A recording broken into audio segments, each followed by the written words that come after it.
Okay, untuk awak scan QR code ni for your attendance. Okay, you can scan on this and you can get your kupon makan tu lah. Okay, sekejap saya tunjuk kupon makan ya.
Hall, make sure awak jarak ni lah. Okay, nanti jangan pula nanti bila program dah mula awak pergi tukar tempat duduk. Okay, dan apabila National Anthem dinyanyikan ataupun pada mula-mula nanti VIP masuk, tolong berdirilah untuk menghormati National Anthem for Republic of China and Malaysia. Okay, saya rasa awak semua pun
是。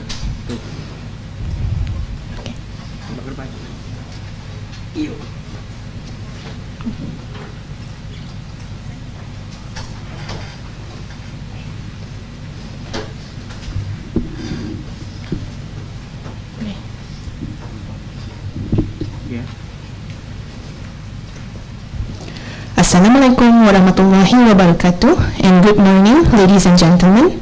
Welcome to Belt and Road Initiative Symposium organized by University Technology Mara Penang Branch and Sanyi. Before we start our ceremony, I would like to invite all guests to kindly take your seats as we will be commencing the ceremony soon. Kindly switch your mobile phones to silent mode throughout the event. Please be noted to keep social distancing as the new norm during this ceremony and put on your face mask at all times. Thank you for your kind cooperation and attention.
喂，李老师，李老师，可以听到吗？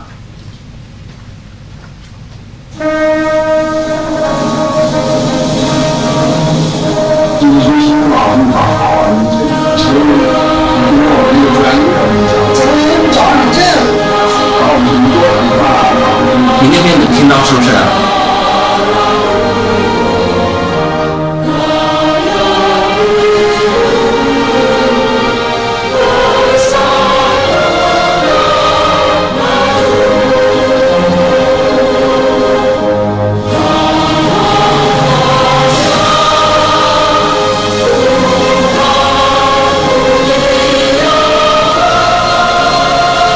你那边能听到吗？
Please be seated.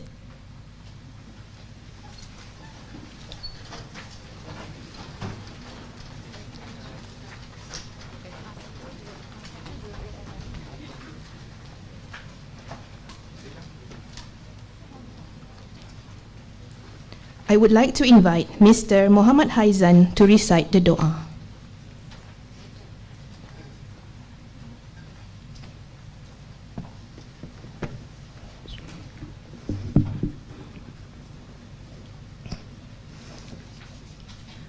أعوذ بالله من الشيطان الرجيم بسم الله الرحمن الرحيم الحمد لله رب العالمين والصلاة والسلام على سيدنا محمد وعلى آله وصحبه أجمعين. Sesungguhnya kami berhimpun pada hari ini bagi menyatakan kesyukuran di atas kurniaan-Mu yang tidak ternilai. Jadikanlah kami hamba-hamba-Mu yang sentiasa bersyukur, sama ada nikmat yang sedikit, lebih-lebih lagi nikmat yang melimpah ruah kepada kami. Ya Allah, Ya Rahman, Ya Rahim, sesungguhnya kami semua berkumpul di sini ingin menyempurnakan majlis Belt and Road Initiative Symposium. Justru itu, berkatilah dan rahmatilah perhimpunan kami ini. Kurniakanlah juga kepada kami kesihatan anggota, kecerdasan minda, ketenangan jiwa dan kekuatan semangat. Semoga dengan kami mampu mendepani cabaran-Mu. Rabbana atina fid dunya hasanah wa fil akhirati hasanah wa qina azabannar. Wa sallallahu ala sayyidina Muhammad wa ala alihi wa sahbihi ajma'in. Amin.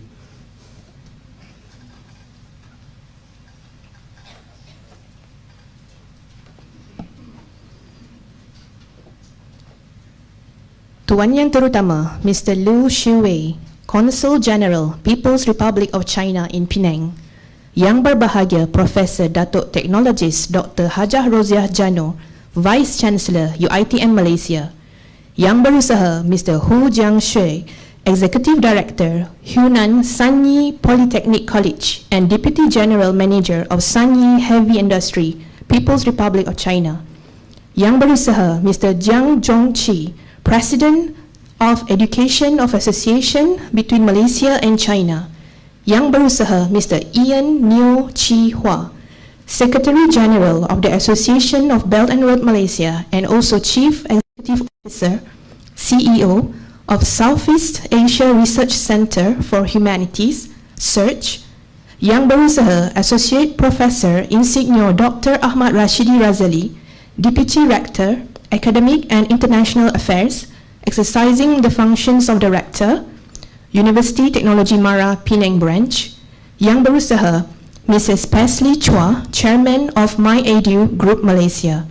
Representative from Consul General People's Republic of China, UiTM, Sanyi, MyEdu and SEARCH, respective panels, and participants of Belt and Road Initiative Symposium.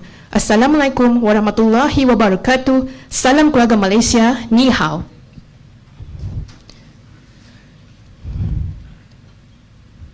On behalf of University Technology Mara, Penang Branch, I would like to welcome all the respective representatives of Consul General People's Republic of China, UiTM, Sanyi, MyEdu and SEARCH to UiTM Penang Branch for this symposium entitled Smart Manufacturing, the Future is Now.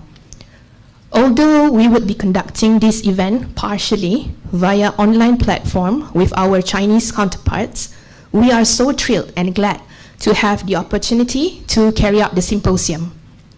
We believe that the tie between the two countries via this initiative is also a great opportunity for UiTM Penang Branch to be globally recognized and competent, as well as be able to demonstrate improved skills, competitiveness, and values and behaviors to thrive in this interdependent world.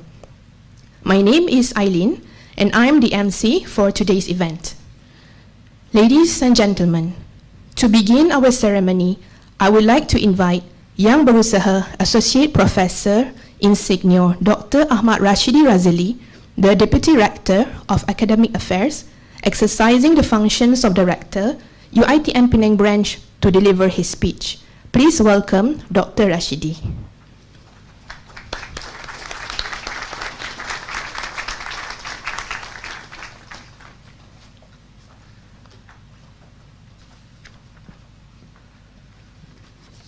Bismillahirrahmanirrahim.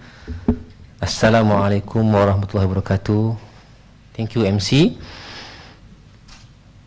Tuan yang terutama, Encik Liu Shiwei, Consul General of the People Republic of China in Penang. Yang berbahagia Profesor Datuk Teknologis Dr. Hajah Roziah Janor, Vice Chancellor of University Technology Mara UiTM Malaysia. Yang berusaha Encik Hu Jiangzhu, Executive Director of Hunan Sani Polytechnic College and Deputy General Manager of Sani Heavy Industry. Yang berusaha Encik Jiang Zongqi, President of Education Association between Malaysia and China. Yang berusaha Encik Yan Neo Chi Hua, Secretary General of the Associate Belt and Road Malaysia, and also Chief Executive Officer CEO of Southeast Asia Research Centre for Humanities Search. Yang berusaha Puan Pesley Chua, Chairman of MyEDU Group. Yang berusaha Associate Professor Dr. Jeffrey Tan, Jenavasi University College. Yang berusaha Associate Professor Teknologi Dr. K. Dora Abdul Ghani, Deputy Director of Research UiTM Chongqing Pulau Pinang. Distinguished guests, the executive members, representative from Consulate General of People Republic of China, Sani, MyEDU, Search and UiTM. Ladies and gentlemen, Assalamualaikum warahmatullahi wabarakatuh. Salam keluarga Malaysia, salam keluarga UiTM, Zhao Shang Hao.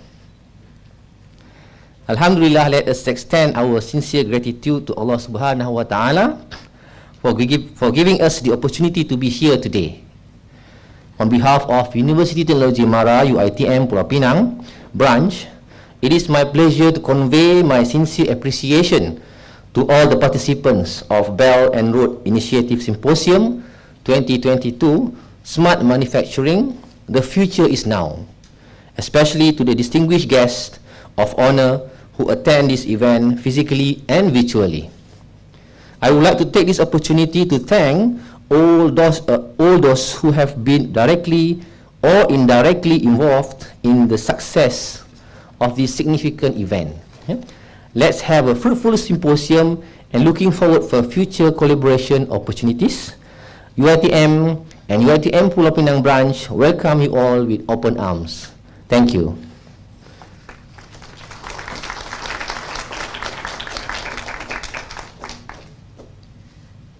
Thank you, Dr. Rashidi. I believe this is actually our 48th year of relationship between Malaysia and China. So this is not something new, okay? So we are very advanced in our relationship. Now, let's watch the video by University Technology Mara.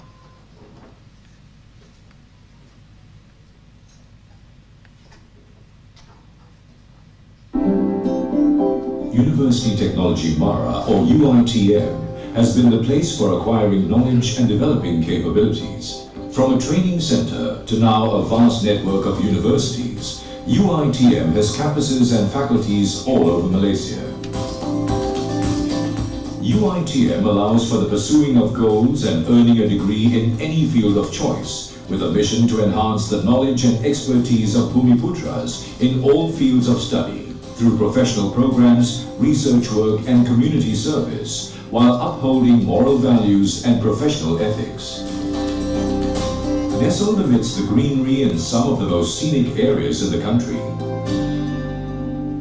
each university campus is strategically located in places where their presence inevitably provides an economic boost to the local community. The Vice-Chancellor is the Chief Executive Officer, heading the academic and administrative management of the university. UiTM pledges to provide maximum opportunities to pursue professionally recognized programs of study in science, technology, industry, business, arts and humanities. University Technology Mara offers quality education at all levels of study, from foundation to postgraduate. The university has always been at the forefront in science and technology as well as in management. It is a place where talent, skills and excellence are nurtured. UITM has a mission to empower the indigenous people through the provision of higher education in accordance with Article 153 of the Malaysian Federal Constitution and Act 173 University Technology Mara Act 1976. Duli Yang Maha Mulia, Sri Paduka Baginda Yang di-Pertuan Agong is the Chancellor of UITM by virtue of his status as the King, as provided for by the law.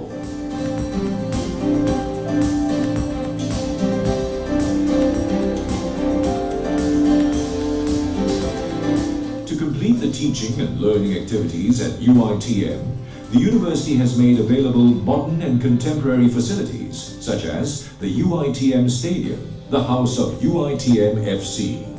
With a capacity of 6,000, the stadium is the heart of soccer and it has played host to an international match in 2009. UITM also has an Olympic-sized swimming pool for the use of students and staff. The pool is also open to public on certain days. Built in 1972, Perpustakaan Tun Abdul Razak, or the Pita Library, has grown by leaps and bounds, housing thousands of international titles for all programs of study. Students' participation in extracurricular activities is highly encouraged and supported by the university.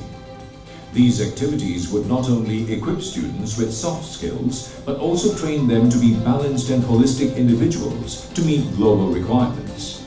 As the largest public university in Malaysia, University Technology Mara has produced thousands of alumni who are successful individuals in their disciplines. University Technology Mara, Usaha Takwa Mulia.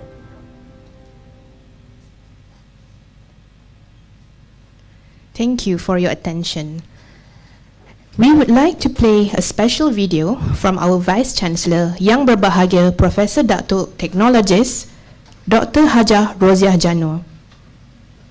Pertama, Encik Lu Shiwei, Konsul Jeneral Republik Rakyat China di Pulau Pinang. Yang berusaha Encik Hu Jianzhou, Pengarah Eksekutif College Politeknik Hunan Sani Republik Rakyat China. Yang berusaha Encik Zhang Zhongji, Presiden Persatuan Pendidikan Malaysia dan China. Yang berusaha Encik Ian Neo Chi Hua, Ketua Seusaha Persatuan Belt and Road Malaysia dan juga Ketua Pegawai Eksekutif Pusat Penyelidikan Sains Sosial Asia Tenggara (SEARCH). Yang berusaha Profesor Madya Teknologis Dr. K. Dora Abdul Ghani, Timbalan Rektor Jaringan Penyelidikan Industri Komuniti dan Alumni UITM Cawangan Pulau Pinang. Yang berusaha Puan Paisley Chua, Pengarah Urusan My EDU Group. Yang berusaha Barisan Ahli Pengurusan dan Wakil-Wakil dari Konsulat Jeneral Republik Rakyat China UITM Sani My Edu dan SEARCH.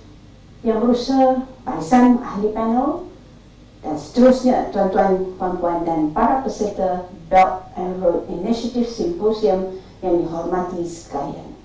Assalamualaikum warahmatullahi wabarakatuh. Salam keluarga Malaysia. Ni hao.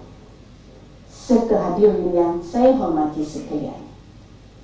Alhamdulillah, syukur kehadirat Allah Subhanahu wa taala kerana dengan limpah izin dan kurnianya dapat kita bersua pada hari ini di simposium yang bertajuk Smart Manufacturing, The Future is Now yang julung-julung kali diadakan.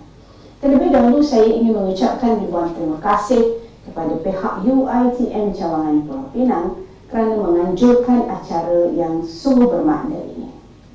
Hadirin yang dihormati sekalian, bagi meneruskan majlis, izinkan saya untuk berucap dalam bahasa Inggeris. Ladies and gentlemen, a very warm welcome to all our eminent guests, distinguished speakers, and participants to the inaugural Smart Manufacturing, The Future is Now Symposium, a joint initiative organized by UITM Pulau Pinang Branch and Hunan Sani Polytechnic College, HSPC. I believe This symposium serves as a springboard for upcoming collaborative networking between both institutions, such as hosting visiting professors, conducting joint research, and engaging in postgraduate student consultation and supervision. I certainly hope that this transfer of knowledge and sharing session will allow us to continue to innovate and transform the broader outlook of higher education. As the largest university in Malaysia, University Technology Mara, or in short UiTM, has always been at the forefront of the education agenda in this country.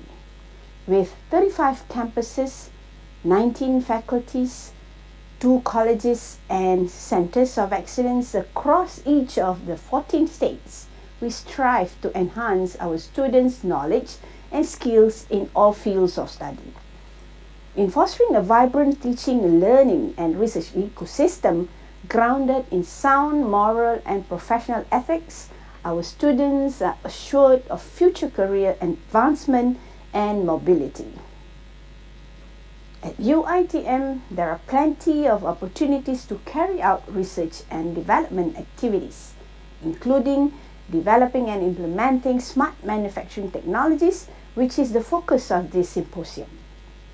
By incorporating artificial intelligence, AI, these cutting-edge technologies and offer new, sustainable, yet pragmatic solutions to address problems faced by communities and industries.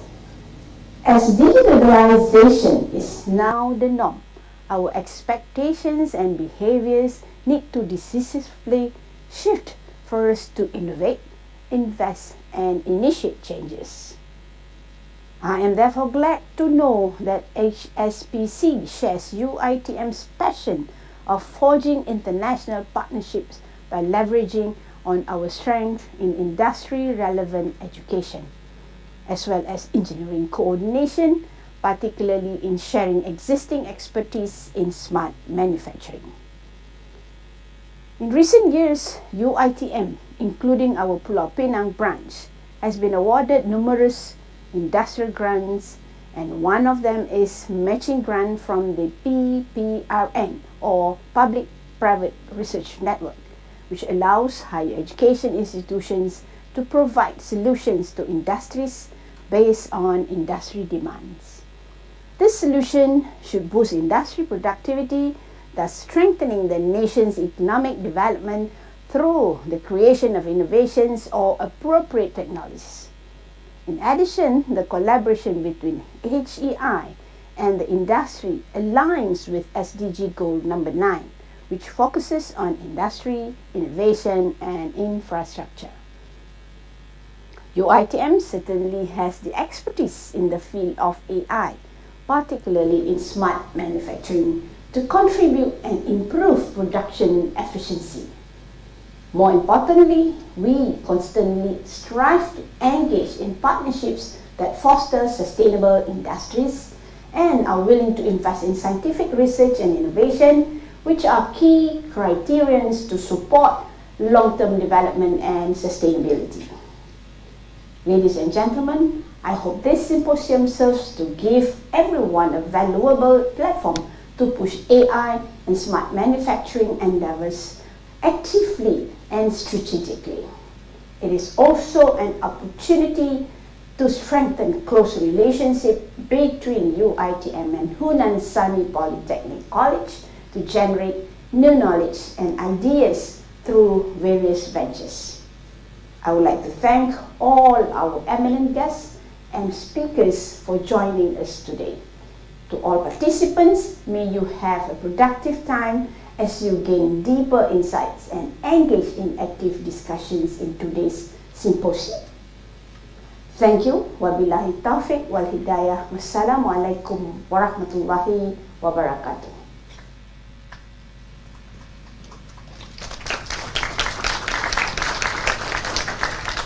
Thank you, Professor.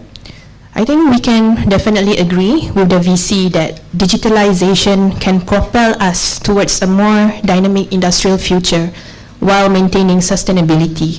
Hopefully, today's knowledge sharing will help our students towards realizing IR 4.0 and smart manufacturing.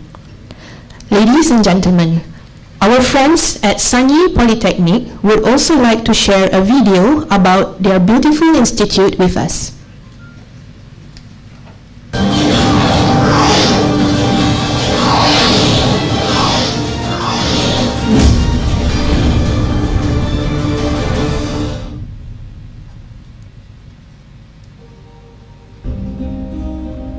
这是一颗向阳而生、有理想、有情怀的种子。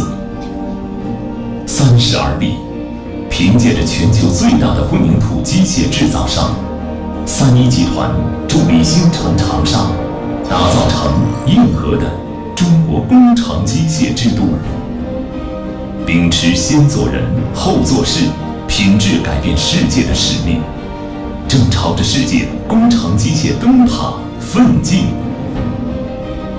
5项之年，头顶着全国职业院校产教融合50强、中国最佳企业大学等桂冠，湖南31工业职业技术学院秉承着31集团自强不息、产业报国的担当与创新基因，服务智能制造，培育大国工匠，正朝着国际化、数字化、高水平、高技能人才培养高地奋进。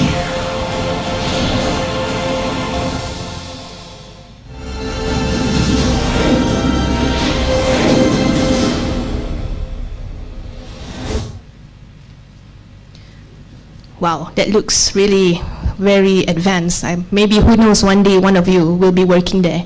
Okay.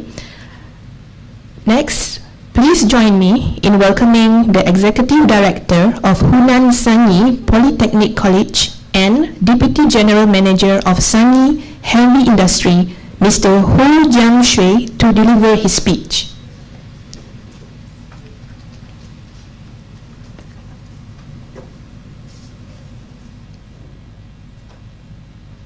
Okay.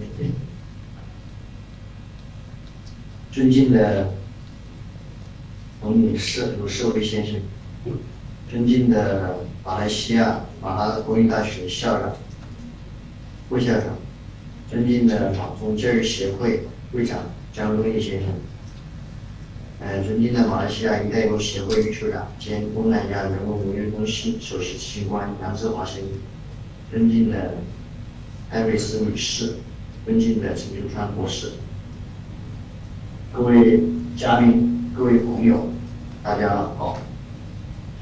我谨代表31重工、31工学院对本次培训开办表示热烈的祝贺，对马来西亚马拉工业大学前期的精心准备表示衷心的感谢。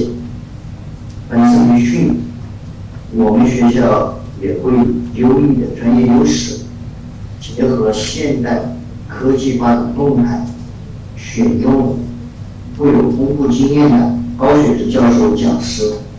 今天为我们带来的讲座的就是两位博士，希望能够马来西亚有志青年插上圆梦的翅膀，为马来西亚现代学生注入新的动力，促进中国第4次工业革命正进入了数字化、智能化时代，将不断引领新兴科技发展，不断改变人们生产生活方式。本次培训既是顺应数字化、智能化、基于网络空间发展的新科技产业革命，又是探索人工智能与实体经济融合的目标，符合时代发展标准。相信本次培训将进一步实现两校资源共享、优势互补，拓宽人才培养的新路径，促进两校跨越性发展，逐步向“一带一路”国家为是为中马教育合作搭建新的桥梁，到新的亮点，为提升中马全面战略合作关系做出应有的贡献。最后，祝本次培训取得圆满的成功，学员们能够有所收获，学有所成。祝我们东马的非常值得，谢谢，Thank you。Thank you, Mr. Hu, for your enlightening speech. Next, I would like to invite Mr. Liu Shiwei, the Consul General of the People's Republic of China in Penang.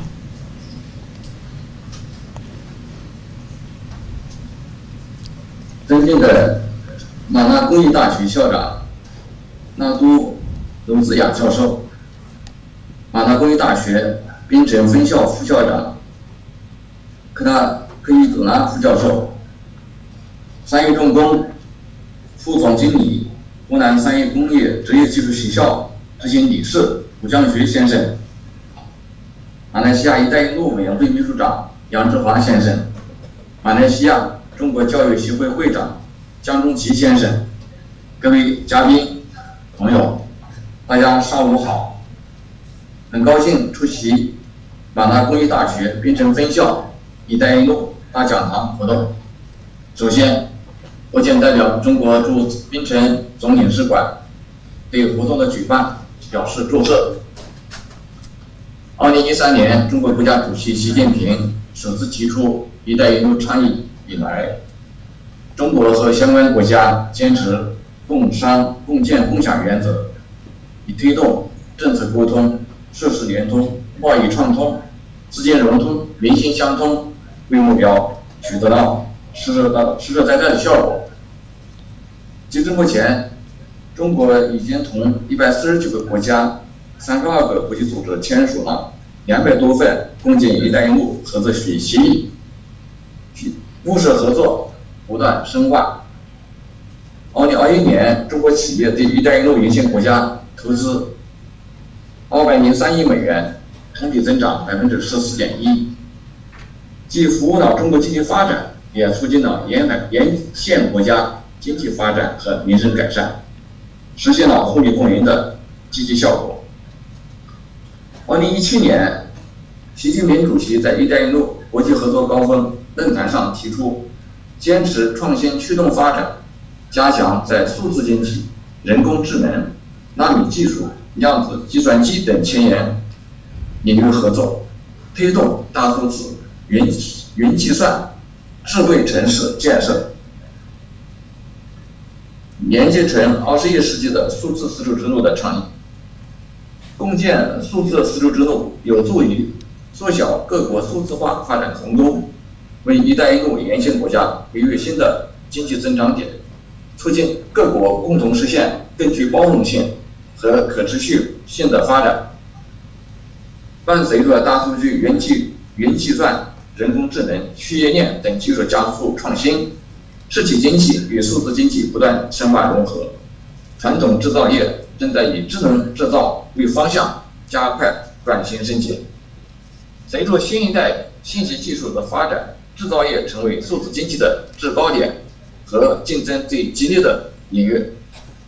数字经济与智能制造深度融合，成为推动实体经济高质量发展的重要引擎。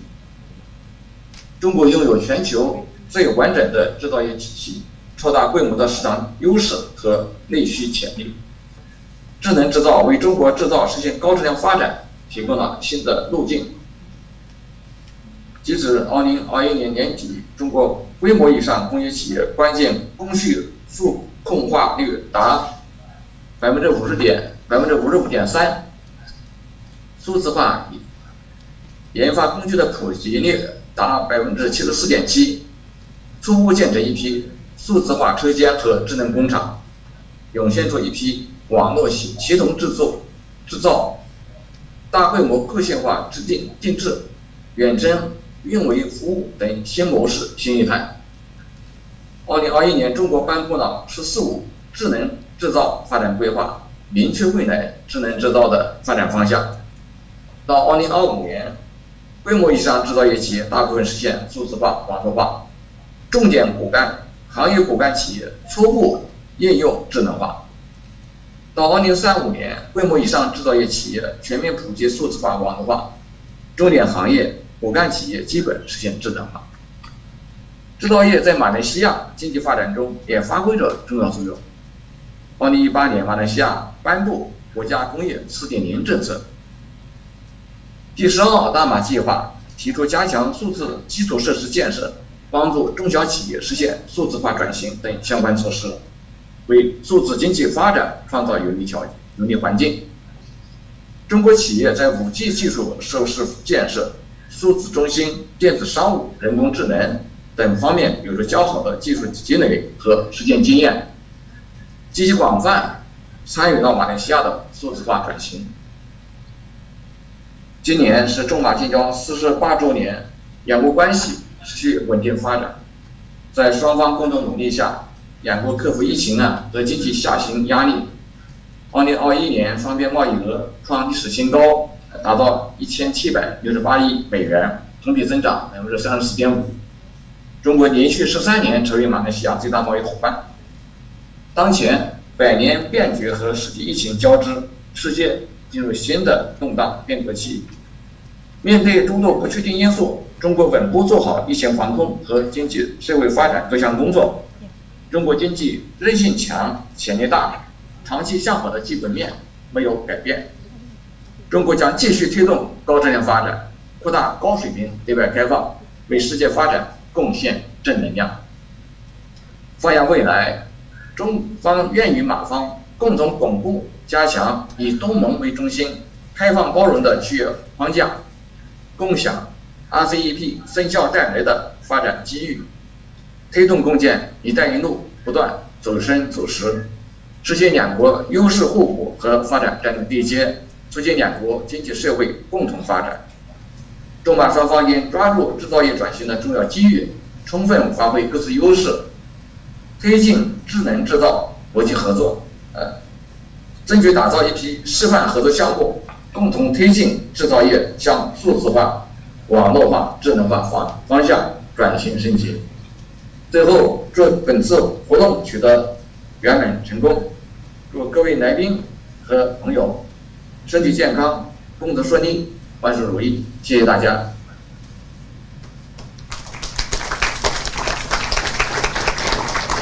Thank you, Mr. Liu. Now I would like to invite Ms. Yi-Wan from Search to do the translation of Mr. Liu's speech.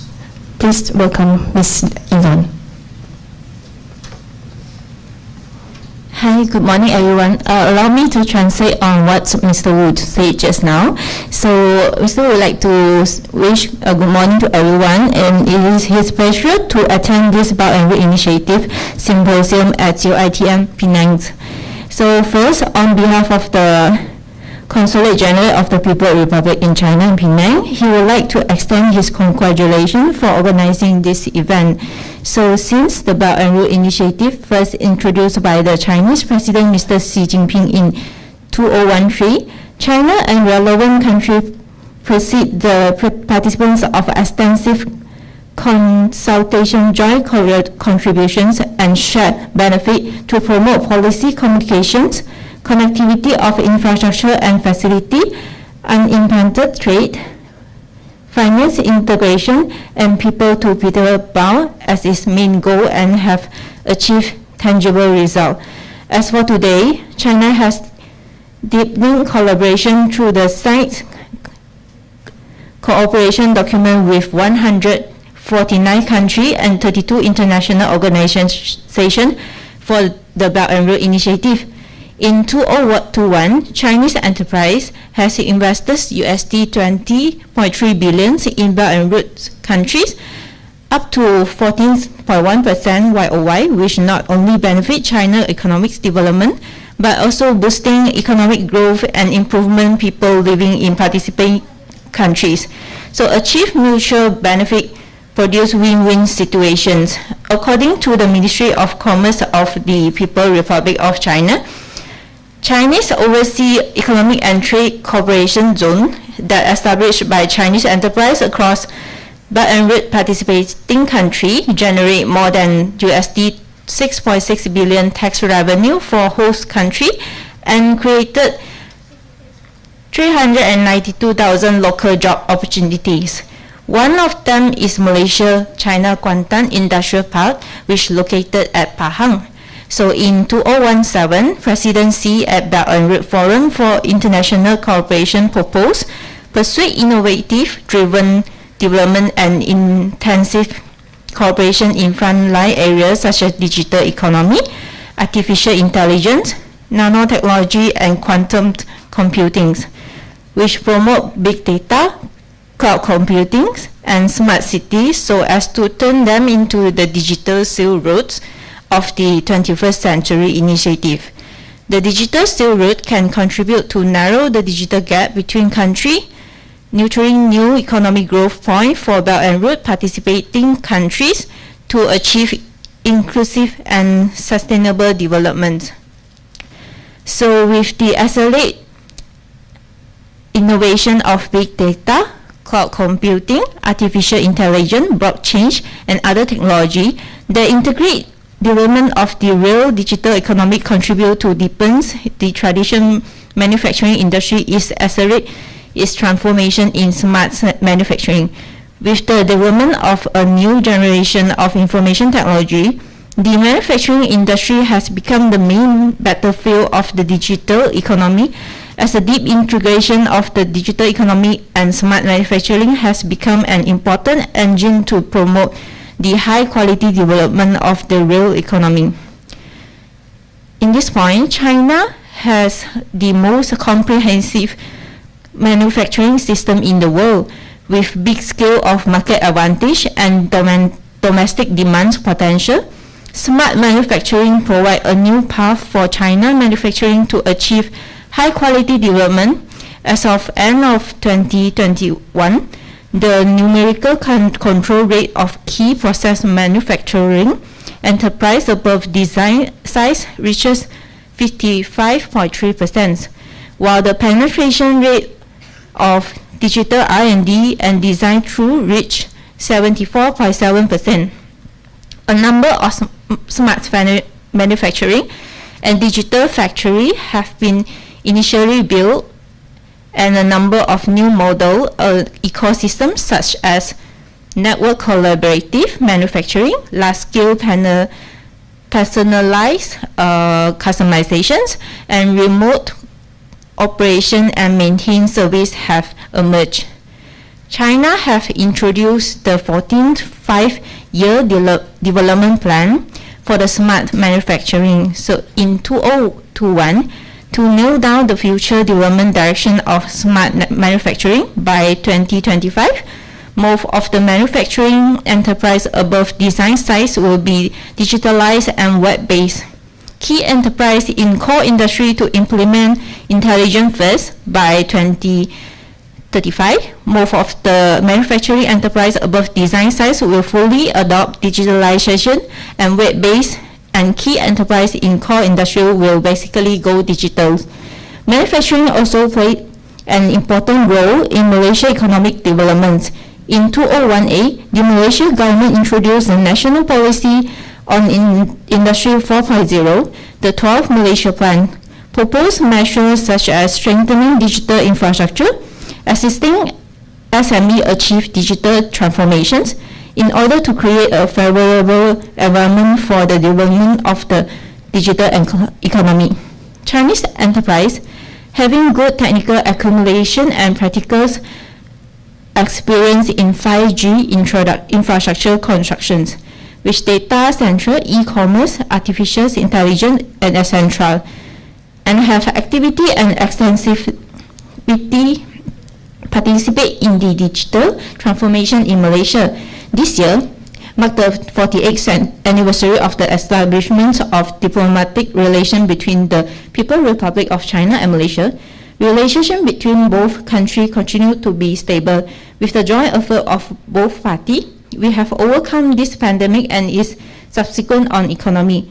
Total trade value between Malaysia and China has hit its record in 2021, reaches 176.8 billion USD, with a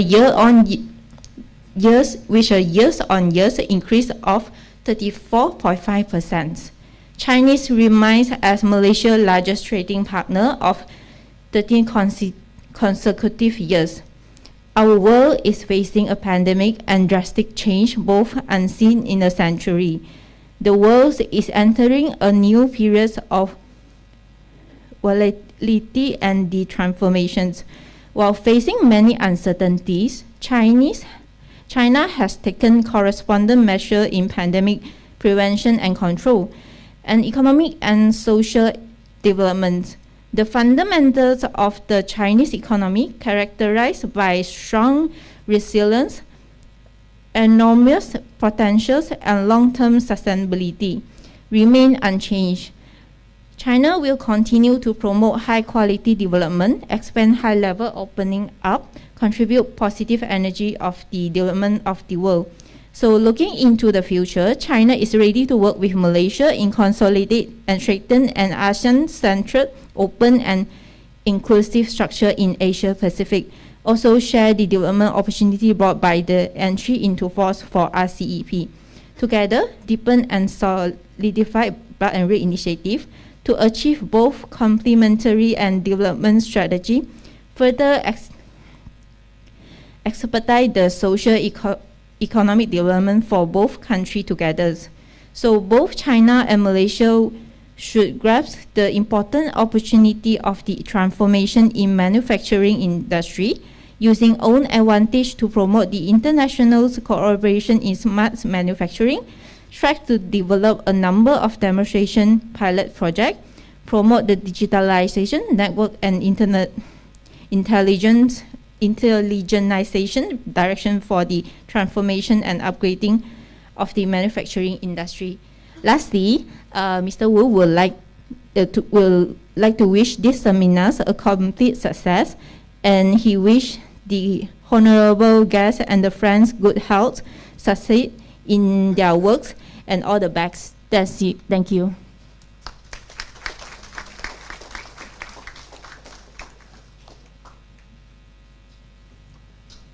Thank you, Ms. Yvonne, for the translation. We will just have to wait just for a few minutes, before the next program, okay? So we'll just wait for about 2 or 3 minutes.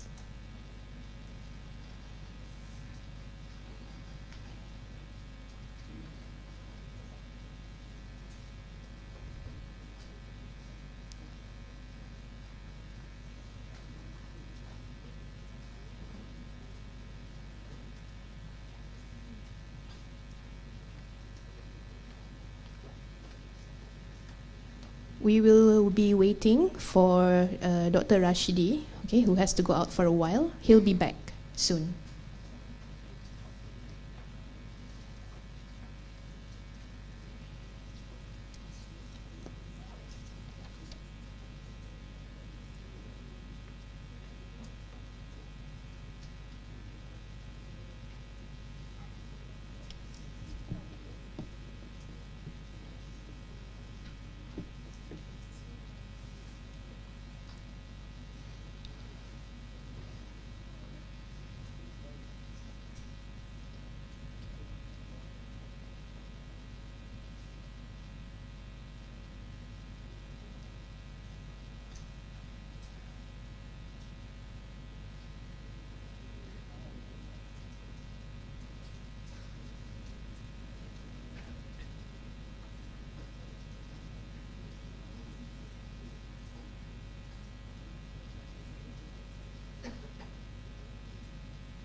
It is now time for the presentation of Certificate of Appreciation to our panel speakers.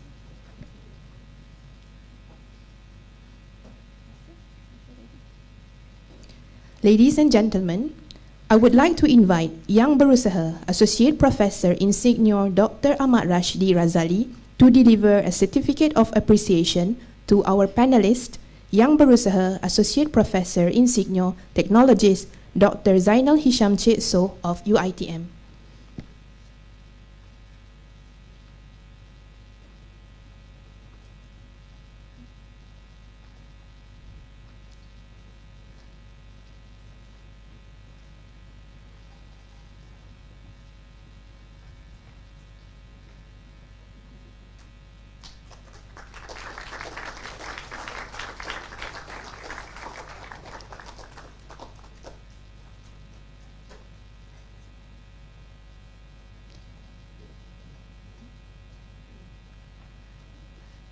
Thank you to Dr. Rashidi and Dr. Zainal.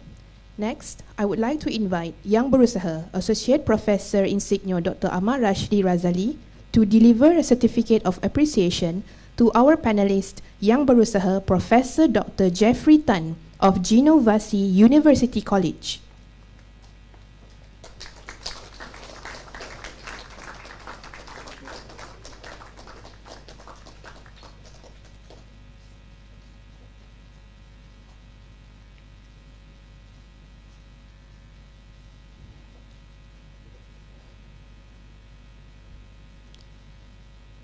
Thank you, Professor, and thank you, Dr. Rashidi.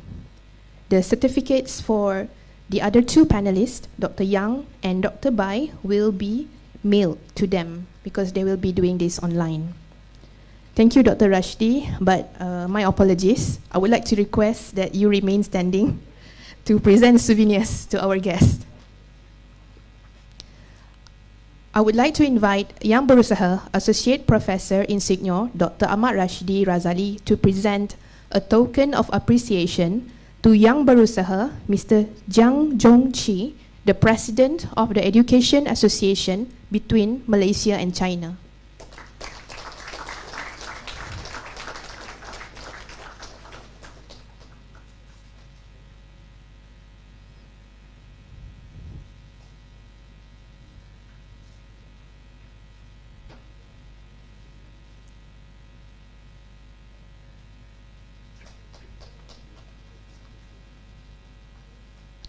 Thank you, Mr. Jiang.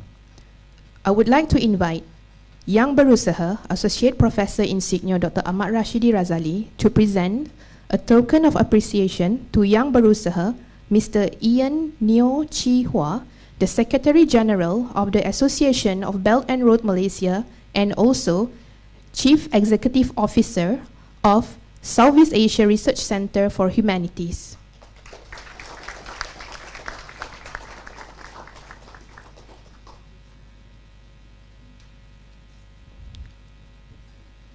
Finally, I would like to invite Yang Berusaha, Associate Professor Insignio Dr. Ahmad Rashidi Razali, to present a token of appreciation to Yang Berusaha, Mrs. Pesley Chua, the Chairman of My Edu Group Malaysia.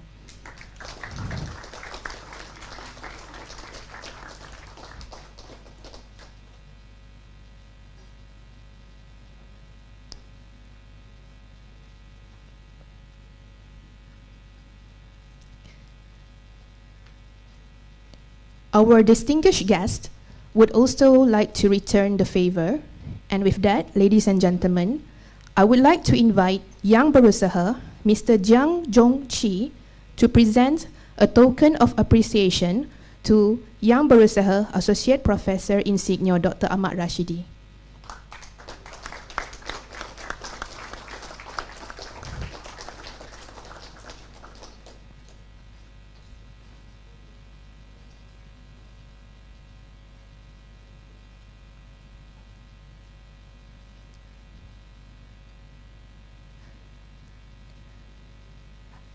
Next, I would like to invite Yang Berusaha, Mr. Ian Neo Chi Hua, to present a token of appreciation to Yang Berusaha, Associate Professor Insignio Dr. Ahmad Rashidi Razali.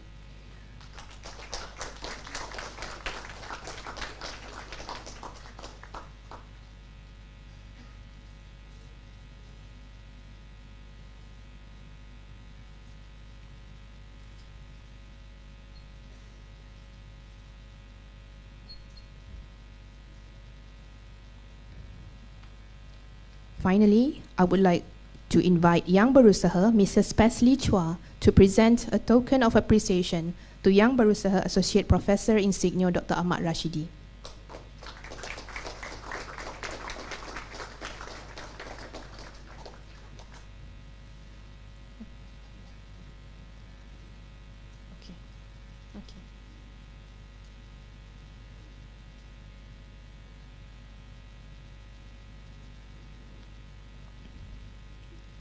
Now, I would like to invite all the VVIPs to stand in the middle for our photography session.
freestyle.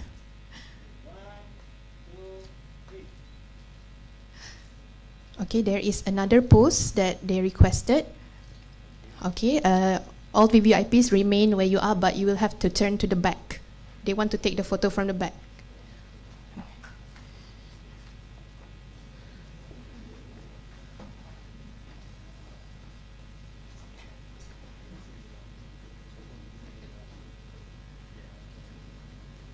I think the students can also look to the back.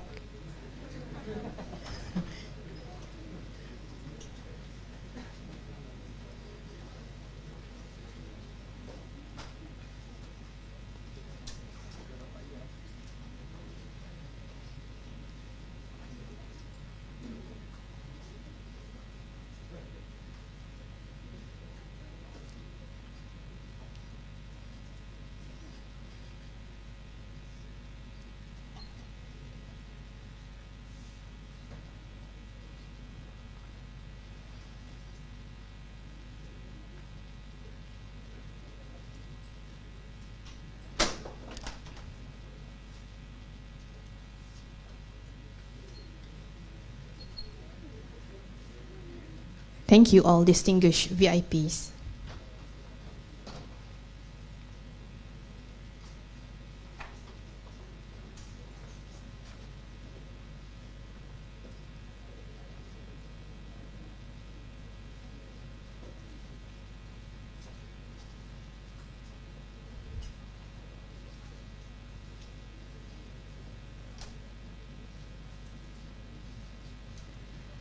With the photography session, that means we have come to the end of session 1. So before we proceed to our main event today, let's enjoy this preview of the Belt and Road Initiative Symposium video.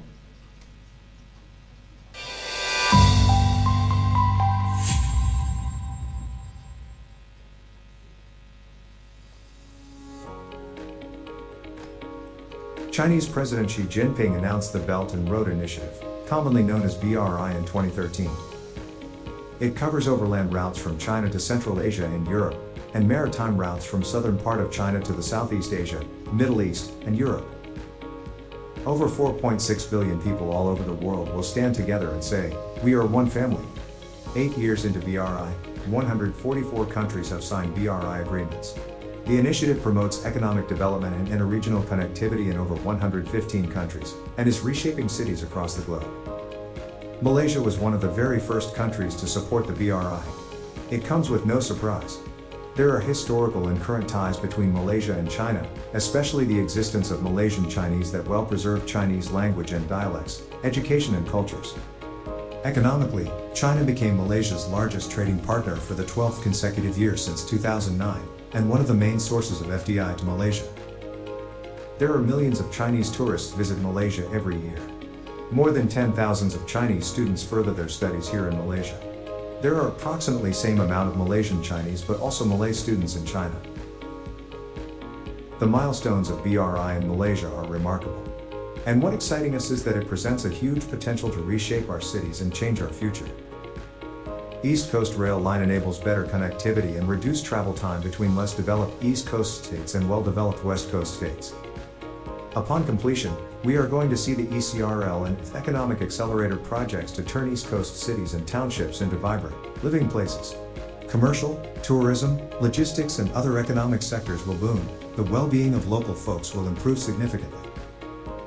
Malaysia-China Kuantan Industrial Park and the extension of Kuantan Port as marine gateway under the BRI enhance regional connectivity and trade, and attract high-value foreign investment, in turn generate more job and new economic growth potential.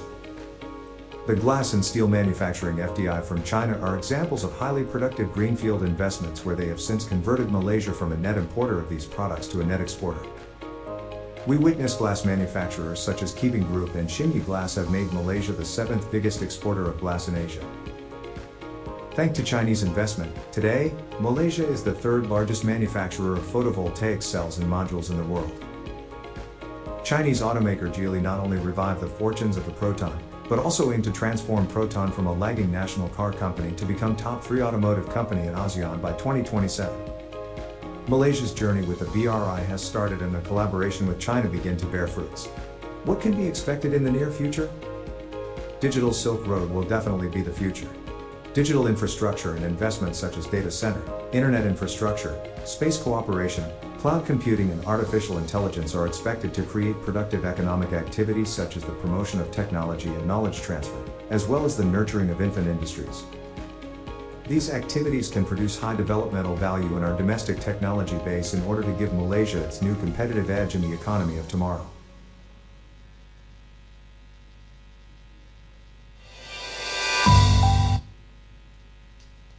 Ladies and gentlemen, now we have come to the most important part of today's event. Let me begin by introducing our first panelist. Our first panelist is Associate Professor Insigne Technologist, Dr. Zainal Hisham. He received his PhD in Electrical and Electronic from University Science Malaysia. His research interests include image processing, computer vision, artificial intelligence, embedded system, and Internet of Things. He is currently the head of Center of Electrical Engineering Studies at UiTM Penang branch. He is also the head of a special interest group in Embedded System and Intelligent Computing Research Group. He is recognized as a professional engineer, insigne, in electronic engineering by BEM and a professional technologist by MBOT. He is also a chartered engineer member of IET UK and a member of IEEE. Without further ado, please welcome the first speaker, Yang Berbahagia Associate Professor Insigne Technologist Dr. Zainal Hisham from UiTM to deliver his speech on smart manufacturing with IoT and artificial intelligence. Please welcome Dr. Zainal.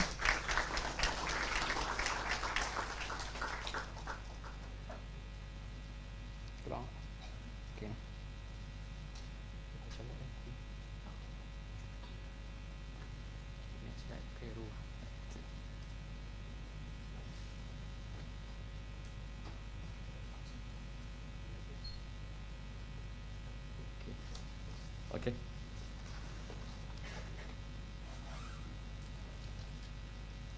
Bismillahirrahmanirrahim. Okay.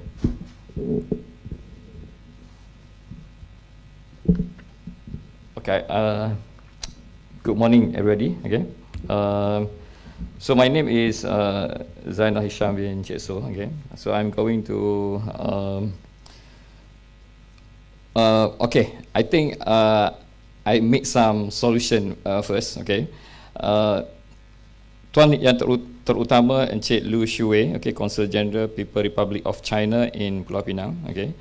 Yang berbahagia Profesor Datuk TS Dr. Hajah Roziah Jano, Vice Chancellor UiTM Malaysia. Okay, yang berusaha Encik Hui Jiang Ziu, Executive Director Hunan Sanning Polytechnic College and Deputy General Manager of Sani Heavy Industry, People Republic of China, okay. Yang berusaha Encik Jiangzi Zongqi, President Education Association between Malaysia and China.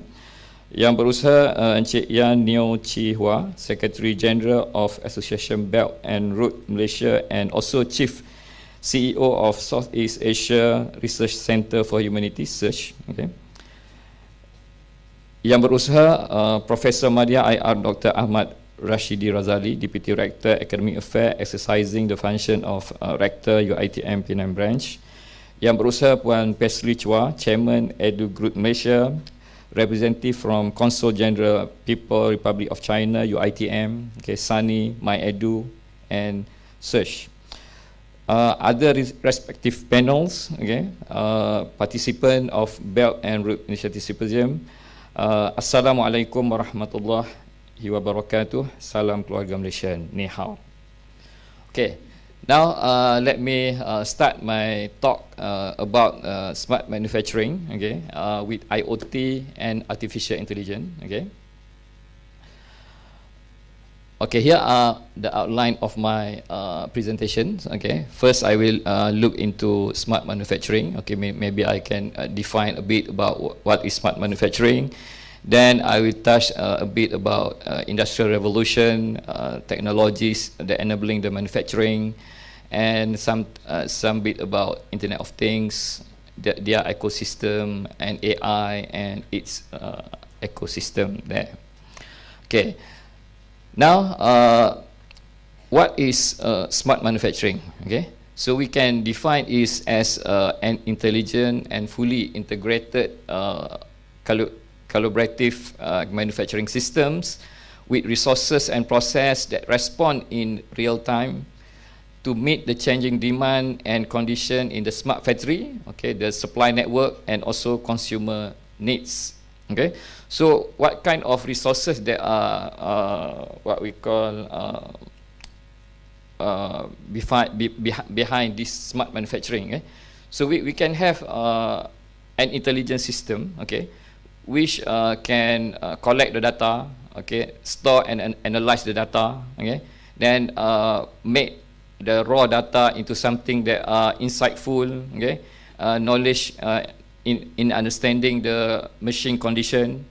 Then also the intelligent system should be the system that able to process and apply the discovered knowledge into and suggest and implement appropriate action in the manufacturing to achieve optimality or in manufacturing system resources and performance. Okay, so the resources that usually we have in smart manufacturing is, for example, cyber physical systems, okay, or something that integrate between the cyber part with the what we call the physical part of the intelligent equipment.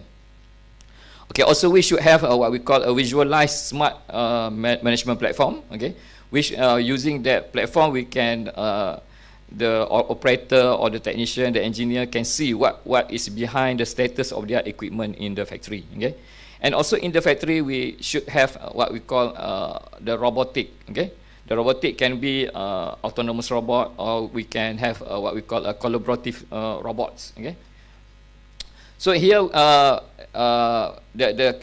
the kind of robotic that we can have is, for example, the high precision insertion robots. Okay, on the fly soldering, flexible transfer to transfer the goods in the conveyor belt to the other place, or we can have a smart automated optical inspection to do the optical and the QA of the manufactured products. Okay, so we can have also a robot that can do proper screw locking. Okay, and the smart conveyor belt. We also should can have the humanoid assembly, meaning the robot that can take things like human punya capability lah. Okay, and also at the end the production should have auto packaging. Okay, so this what we can have in the factory lah. Okay. Then along the side, we should have a system that like a product lifecycle management, energy management, or building management system. And also outside, we should have something that we call like for smart logistics and supply chain management. Okay, then one important things, okay, that we can say here, what we call in smart manufacturing that we call is cyber physical system, or sometimes we call it as a cyber physical production system, something that relate to production. Okay, so cyber physical system are combination of intelligent physical component, object and system with embedded computing and storage, which get connected through networks. Okay, so it combine or simply said, cyber physical system refer to bridging digital or cyber and physical into industrial context by convergence of what we call operational technology and the IT technology. Okay, so from the diagram there we can see that industrial IoT have a close relationship to this what we call CPS.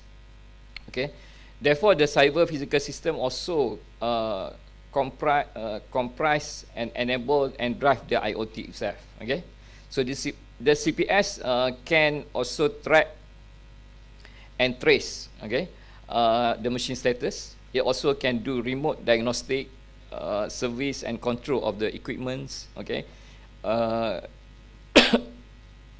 Okay, then can check the condition and system of the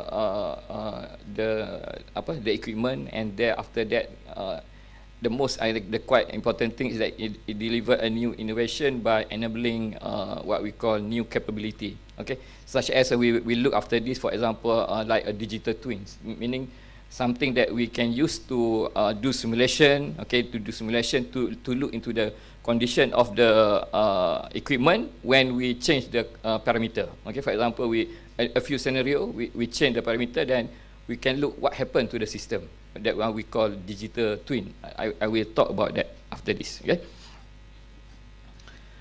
Okay. Then let us pause a bit. Okay, we go to what we call industrial revolution. Okay, what we call is industrial revolution from industrial revolution 1 to 4. Okay, in industrial revolution 1, okay, in 1700, the mechanical machine is used to replace the human labor, and machine is usually powered by steam or water lah. Okay.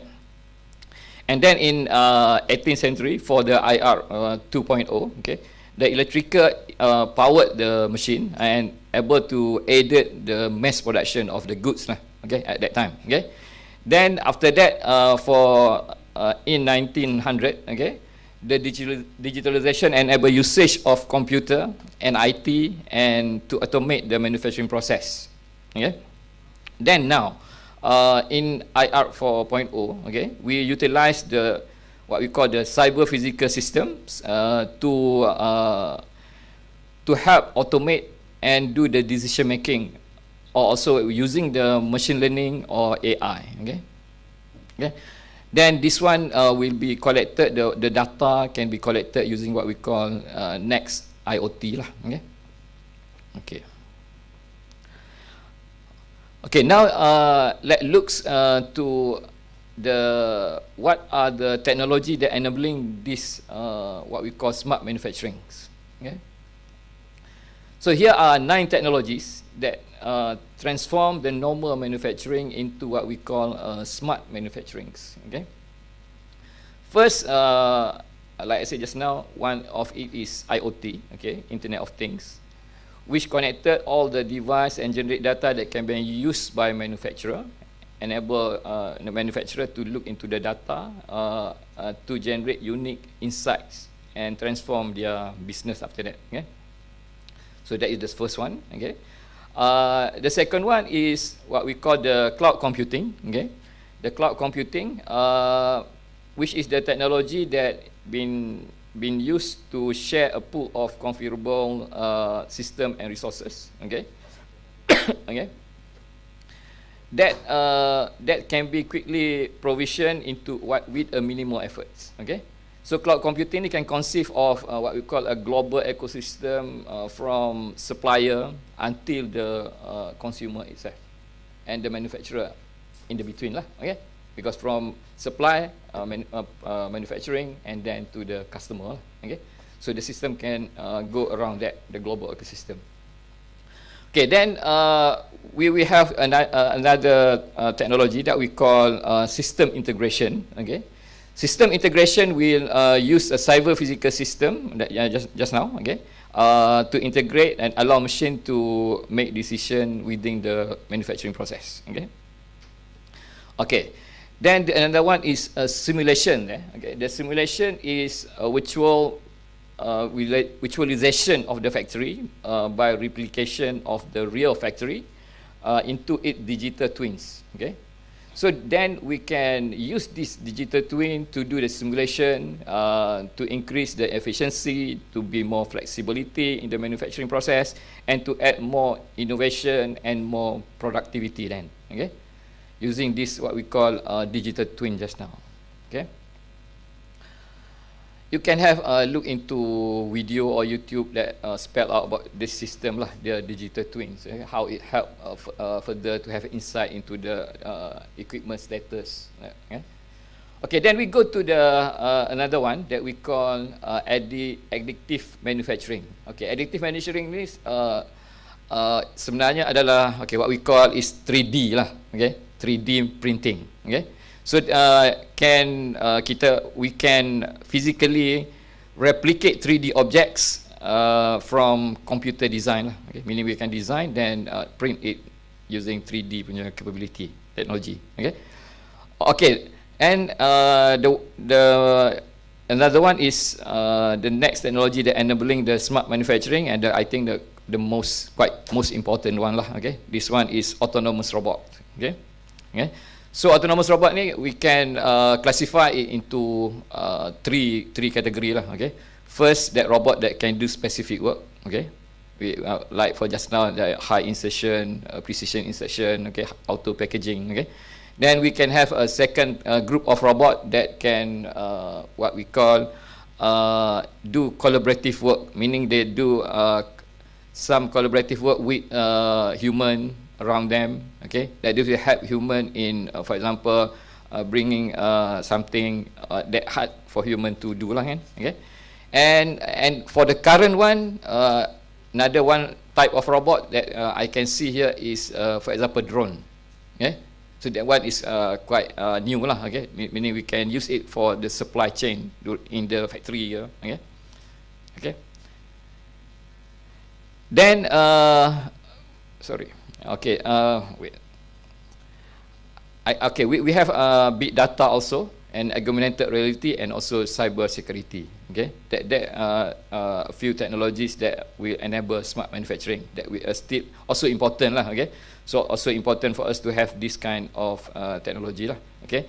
So big data technology we can use to process huge data. Okay. The work is huge lah. Okay. Then the data type of data is structured and unstructured data. Okay. For example, unstructured data is some kind like image like that lah. Okay. So structured data is like alphabet or all that lah. Okay. So we can process that data, then obtain a useful insight using the big data analytics here. Okay, then augmented reality, the one that we can use in the product design. Okay, then cyber security, like you have all known, that is we use to protect the IT what we call asset of the system lah. Okay. Okay, then I said just now, smart manufacturing with IoT. Okay, so I will talk about basic of IoT first. Okay, because my talk here I think more towards introduction lah for you all. Okay, maybe some of you already know about it. Okay, okay, but however, this just want to open your mind to the system lah. Okay, okay, then we go to what we call Internet of Things. Okay, so in words is that it describes the network of physical objects. Okay, intelligent object or things that are embedded with sensor. Okay, can be embedded with sensor, software, and other technology for purposing of connecting it to the internet. Okay, so it can be, for example, the object that can be a smart building, smart factory, wearable device, medical device, and other things. Okay. Okay, in order to understand the IoT, I think we have some works that we call industrial IoT. Okay, and we have one more I in front of it. Okay. So usually industrial IoT is different compared to IoT. Okay, meaning industrial IoT usually will have an enterprise tier. Okay, however, if for the IoT, maybe it's enough to have the IoT platform only. Okay, the second tier only. Okay, but however, in the industrial IoT, it will have need to have another tier that we call enterprise tier. Okay, so okay. The IoT have 3 tier, okay, industrial IoT. Okay, you have edge tier, okay, platform tier, and also enterprise tier. Okay, so between platform and edge tier, we have what we call access network, meaning the data can flow from edge tier to the platform tier, and also like vice versa. Okay. So in edge tier, we will have what we call a proximity network, something that we can use, for example, Wi-Fi, or we can use what we call Bluetooth, something like that lah. Okay, and also we can have a more wider area that we can use cellular network. Okay. Okay, then we go up to until all this data will be going to the platform tier and processed by the enterprise tier here. Okay. Okay, sorry. Okay, let looks into just now. Okay, sorry. Okay, how important is IoT in investment in manufacturing? Okay, in manufacturing, the IDC report 2017 report that industry with largest IoT investment is the industry that based on manufacturing. Okay, then transportation, utilities. Okay. Then this showed that the manufacturing industry is the segment where the most IoT investment are made, and large of IoT industrial projects are being realized here. Okay. So you can see that the manufacturing operation here takes around 102.5 billions. Okay. For the IoT punya segment punya investment. Okay. Then you can see here how IoT can improve the operational effectiveness, okay? Transform legacy system, greater energy, data analytics, okay? Digital twin, like I said just now, and also the edge computing, okay? Okay, then we go to second part, is about the artificial intelligence, okay? Artificial intelligence is like mimic human ability to sense, reason, engage, and learn. Okay, here AI can use what we call NLP, natural language processing. Okay, which a term we use to describe the machine ability to understand, process, and communicate using human natural language. So NLP consists of what we call NLU, which is natural language understanding, and also natural language generations. Other than that, machine can use the computer vision and also voice recognitions. Okay. So using all this system, AI combine and utilize this machine learning and other type of data to achieve the data intelligence. Okay, here are how the AI stand in the AI ecosystem. Okay, meaning we have IoT. We have the mobile big data that we use to analyze the data.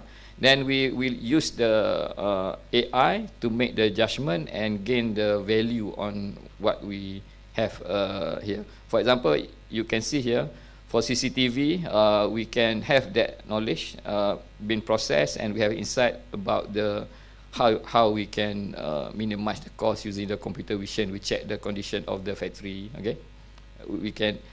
This where the AI is being placed. Okay. Okay. Next, we also can categorize this artificial intelligence into three type of category. What we call narrow intelligence, general intelligence, and also super intelligence. Okay. For this super intelligence, I think all the other two is quite understandable. Meaning something for A and I, for something like a chess program. Okay. For general intelligence is something that we can, like human intelligence, that can do multitasking, okay, like that. Okay, and also and when we come to the last one, okay, what we call artificial super intelligence. Okay, this one where the thing get really exciting or maybe really scary. Okay, okay, depending of your point lah. Okay, your viewpoint. Okay, okay. Because in theory, yang artificial super intelligent machine, we can build or use this ASI machine that who could design future and more powerful machine that operate in a way that we are unable to comprehend. Okay. Okay. Once this ASI is achieved, rapid runway of advance can follow. Okay. So if that idea make you uncomfortable, you are not alone. Okay. Because example of high-tech and scientific work including Elon Musk, Bill Gates, Stephen Hawking, apa semua tu, have spoken out the danger of this artificial intelligence lah. Okay, okay. Meaning because they are more intelligent than humans. Okay, and they will produce something that maybe can harm people. But that is some viewpoint lah. Okay. That should deter us from study, because we human can control this. Okay. Okay. Next, here are some companies, enterprise AI companies, okay, that are in many areas that we can have, for example, industrial logistics, manufacturing productivity, security and risk, consumer management, and other related industry that are related to manufacturing. Okay, so this area, meaning the job is here. Okay, okay. Then this how AI also can improve the factory of future. Okay, meaning this from BCG Global Survey we can see that how AI can improve the future. I think all these 11 you can read there. Okay, so with that my final word is that we can sense the data. Okay, but the most important part is that we should able to make this data that we have already sensed into something that are useful, that can be used into the system that we are producing. Okay, and the other word you can see here. Okay, how the relation of IoT with manufacturing. Okay, so you can see how important manufacturing into us making the industry, because in order for IoT to be successful, okay, the implementation of IoT to be successful, we need a business case around it. Okay, if we just have a IoT punya system only, collect data only, we will not be successful. Okay, that's why when we employ IoT in manufacturing, it have been very successful. Okay, with that, thank you.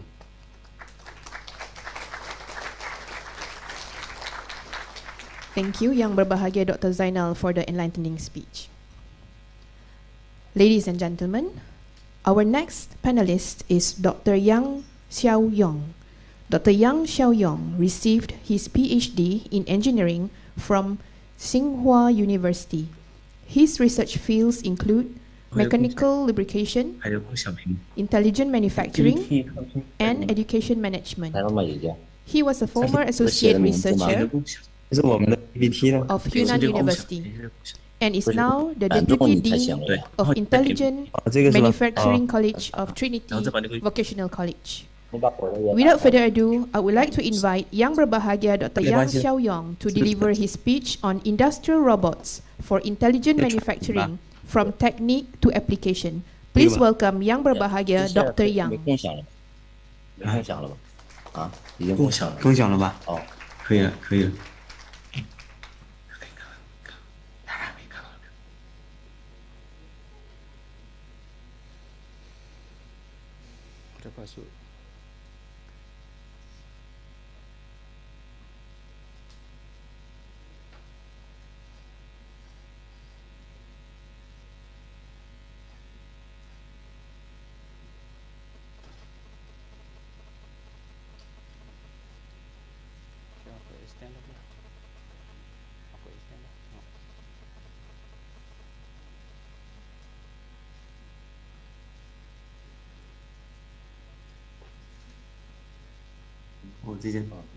Hello, ladies, gentlemen, girls, boys. I'm very glad to be here to share my understanding on robots. Robots are key to intelligent manufacturing and 开启视频是吧？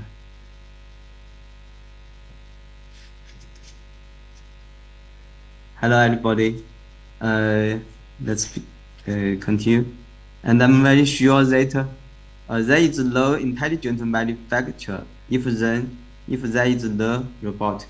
So today, my presentation will focus on robots for intelligent manufacturing.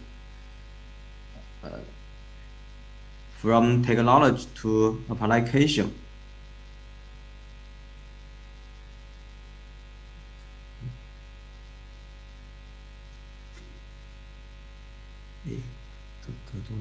Here, we will talk about three aspects. First, evolution of robot technology will be addressed. Second, we will discuss the robot application for intelligent manufacturing. And finally, we will introduce the science robots for intelligent manufacturing.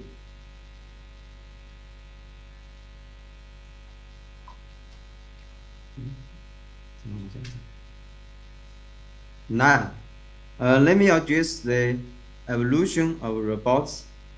It's well known that the first robot was invented in 1959, and from there on, the robot technology has been developed continuously.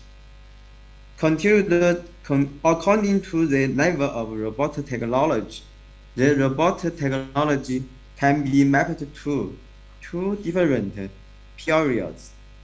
First, from 1959 to 2000, it's called the times of traditional robot technology. And second, from 2010 to 2022, it's called the times of intelligent robot technology. For traditional robot technology is labeled by simplicity, low level, and poor adaptability. For intelligent robot technology is labeled by complexity, high level, and strong adaptability.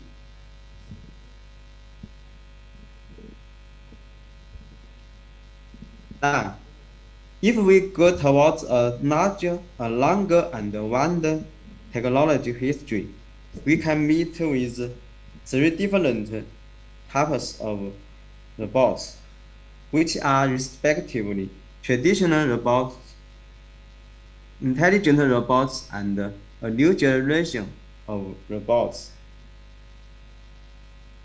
As followed by the time process, traditional robots are characterized by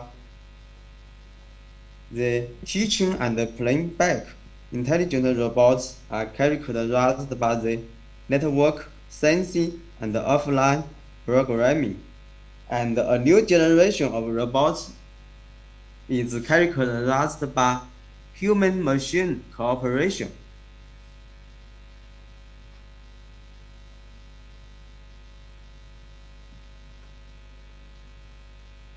If we want to get a deeper insight into the robot technology, we should know something about its ability, property, and type.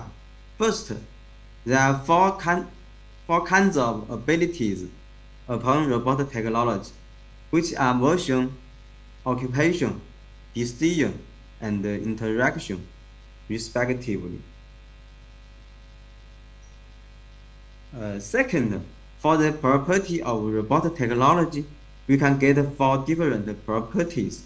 They are intelligence, accessibility, interactivity, and security, including both self and network insecurities.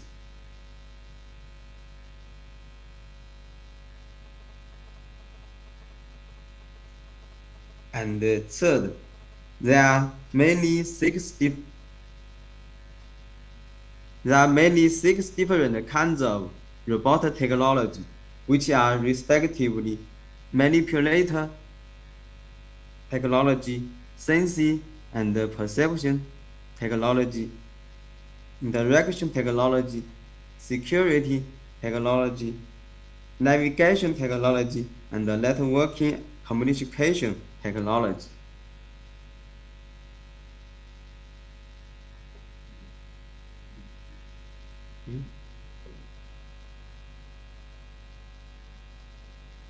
Then we will discuss the second issue, the robotic application for intelligent manufacturing. Here is the organizational structure for intelligent manufacturing. 5 different levels are defined for intelligent manufacturing. From the structure map, we can see that the industrial robots and the mobile robots are both localized at the bottom layer, which is suitable for intelligent occupation and intelligent logistics. As far as robot application is concerned, type and scene are two important factors. First, The type of robot application covers 6 aspects. They are compound type, outdoor type, assembled type, forklift type, heavy duty type, and sorting type. Second, there are all kinds of things of robot application, including spot welding, arc welding, cutting, grinding, and polishing, spraying, gluing, transporting, stacking, packing, assembly, testing, injection molding, smithing, patching, machining.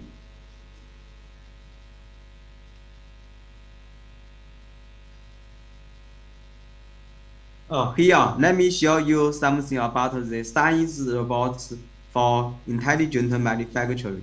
We have achieved some significant breakthrough in 10 technology fields, which includes self-service cutting, automatic sorting, automatic binning of small and medium parts, automatic bending of large parts, automatic assembly welding,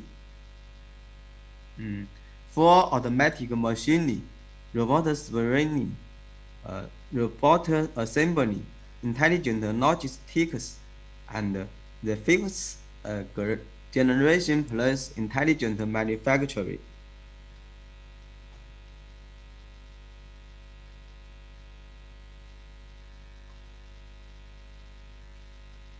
And in this slide shows the intelligent sorting and the intelligent logistics by science robots.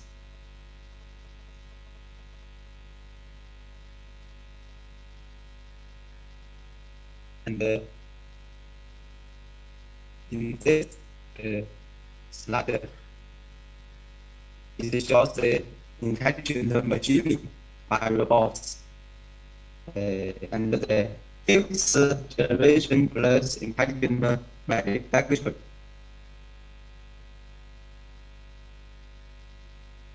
Finally, in this slide, we can see a welding robot in science plant, and the robot dog for rescue is working happily, invented by Stan Yi.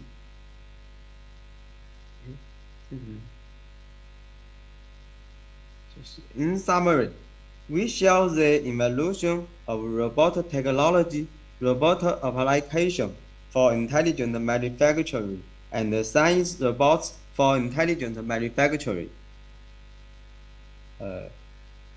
Thank you all. Thanks.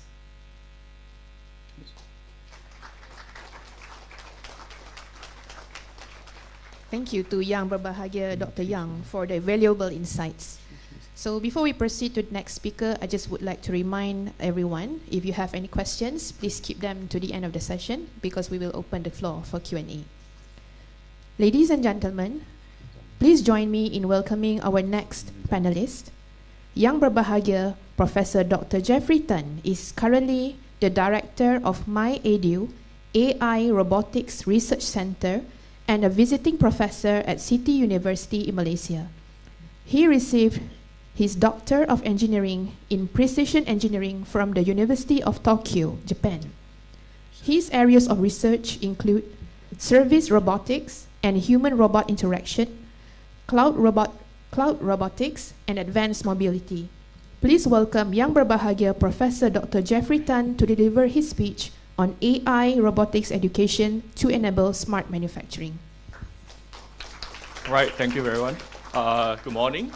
So first of all, I would like to say thanks to the organizer, UITM, and also Sunny, and co-organizer MyEdu and Search, and also to association that helped to organize this very meaningful event.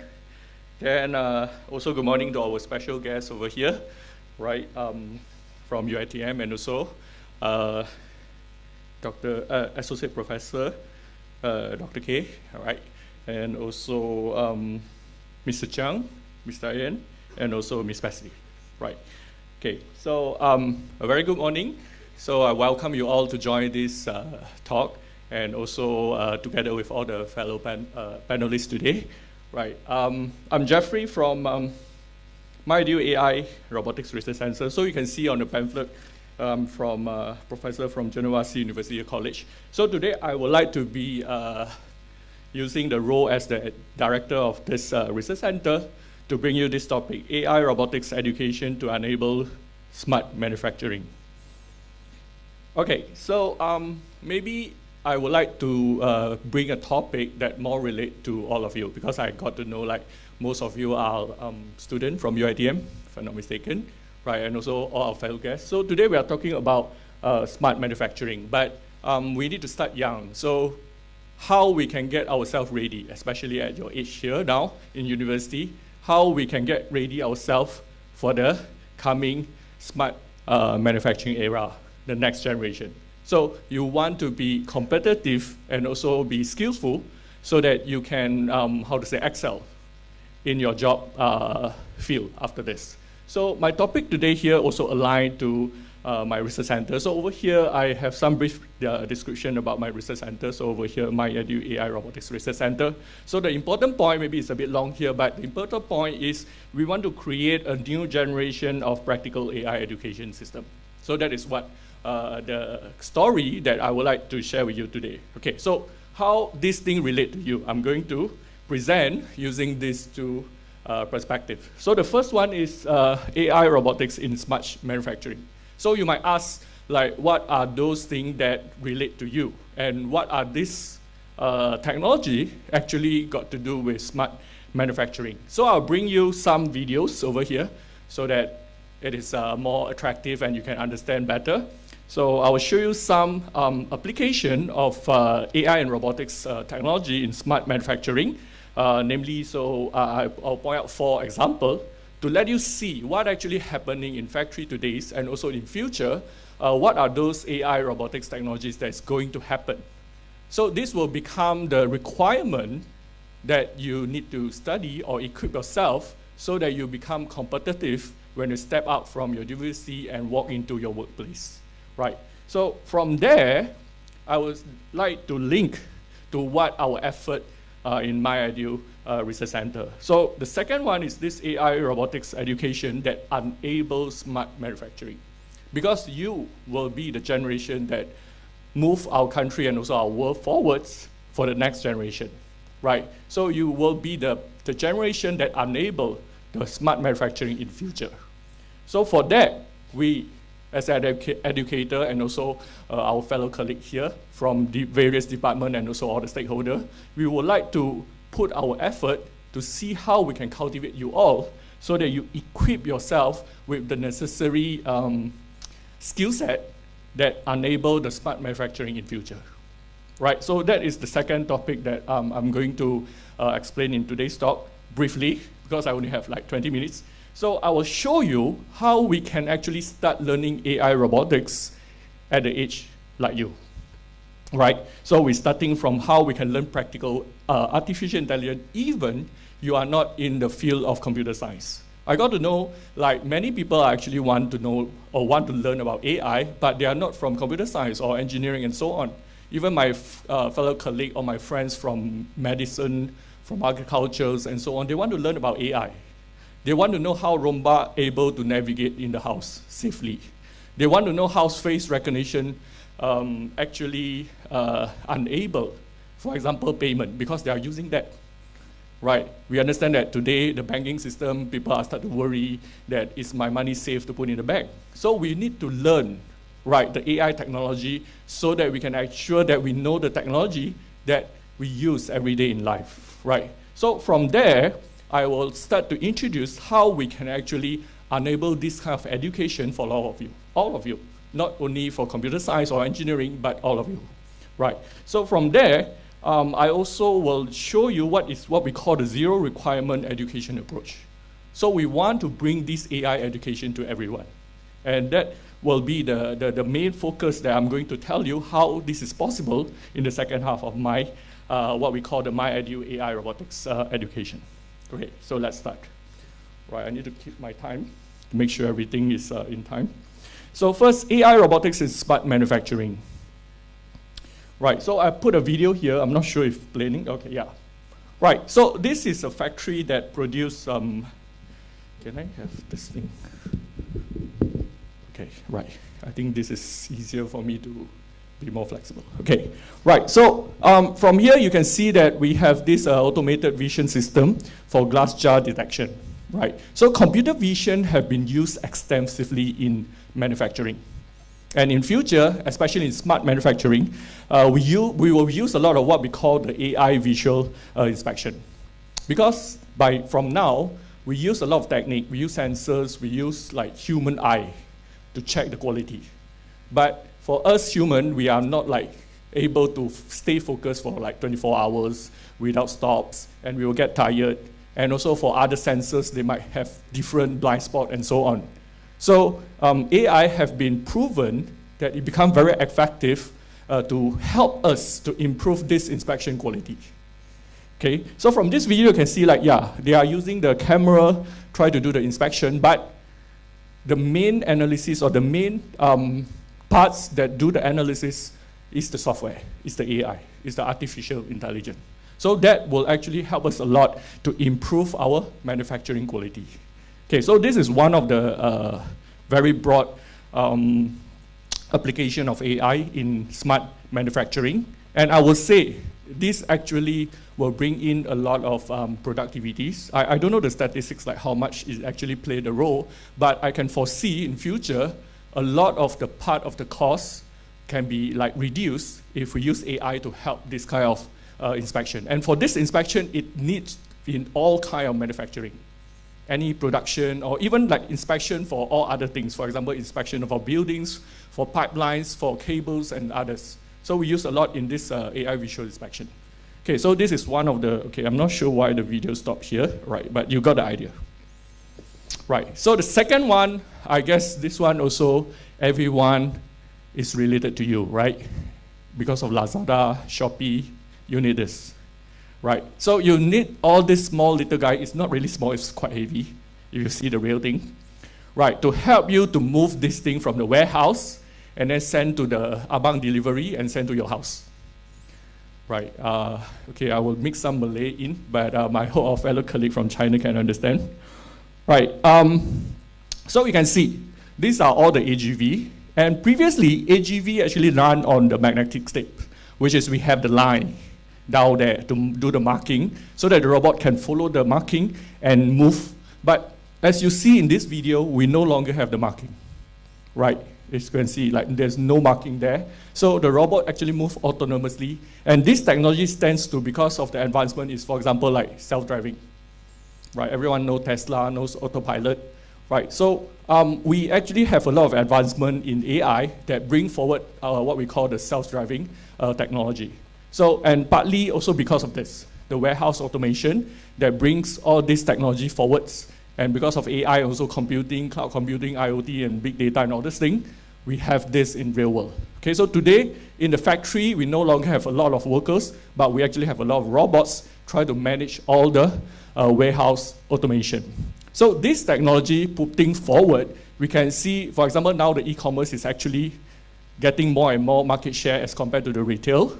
So more and more requirement will be when you apply job for example, like Alibaba, or for example, like any Shopee or Lazada or anything, they might want you to know how to maintain this system, right? So you need to know the AI part of this, right, if you know, or even if you're interested to, for example, build the driverless car for Malaysia. So you need to have the skill set, right? And where you can do this, you have to start your AI robotics education. Okay, so this is the second example that I show you today that you can foresee in future this will be playing a big part. And how you want to position yourself to make yourself ready for this.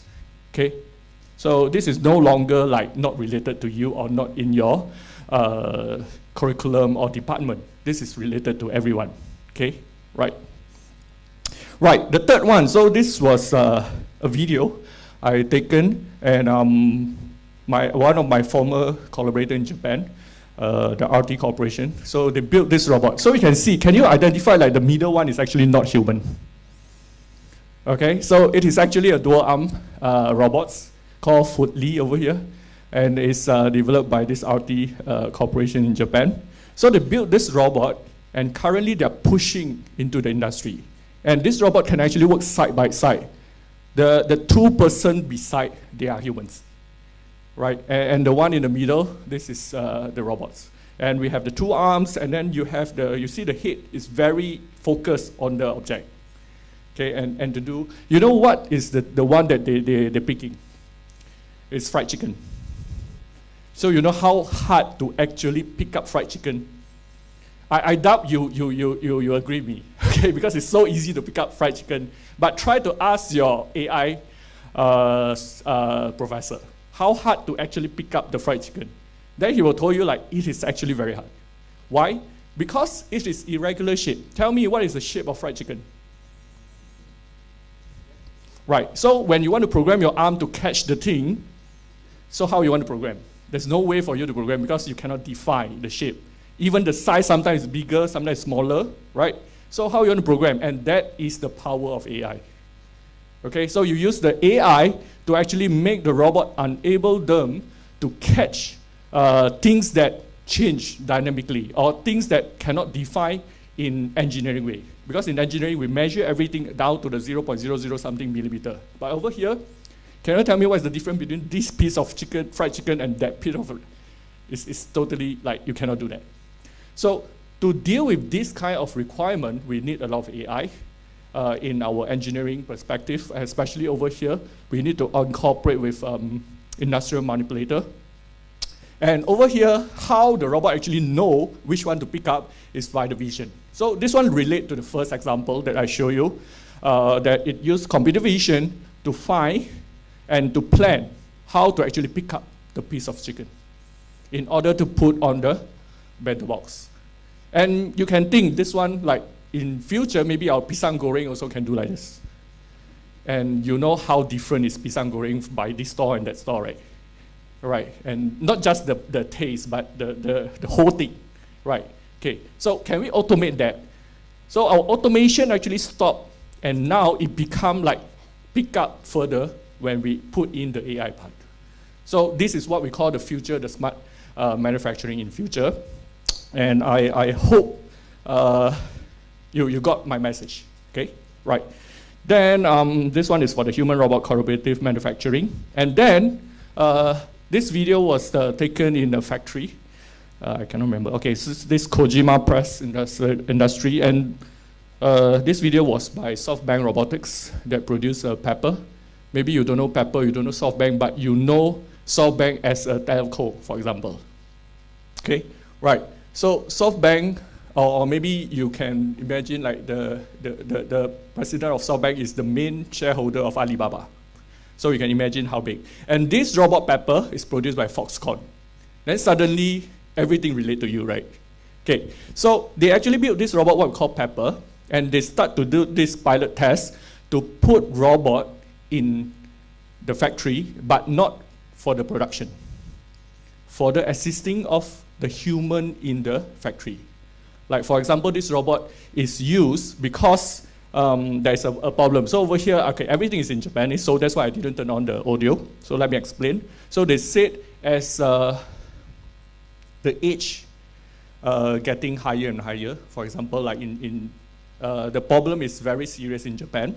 So they have less children, and the workforce, the average age is getting higher and higher. And the same thing happened in China as well, right? And I will imagine that this will be a world problem, which means we will have less and less workforce for our factory.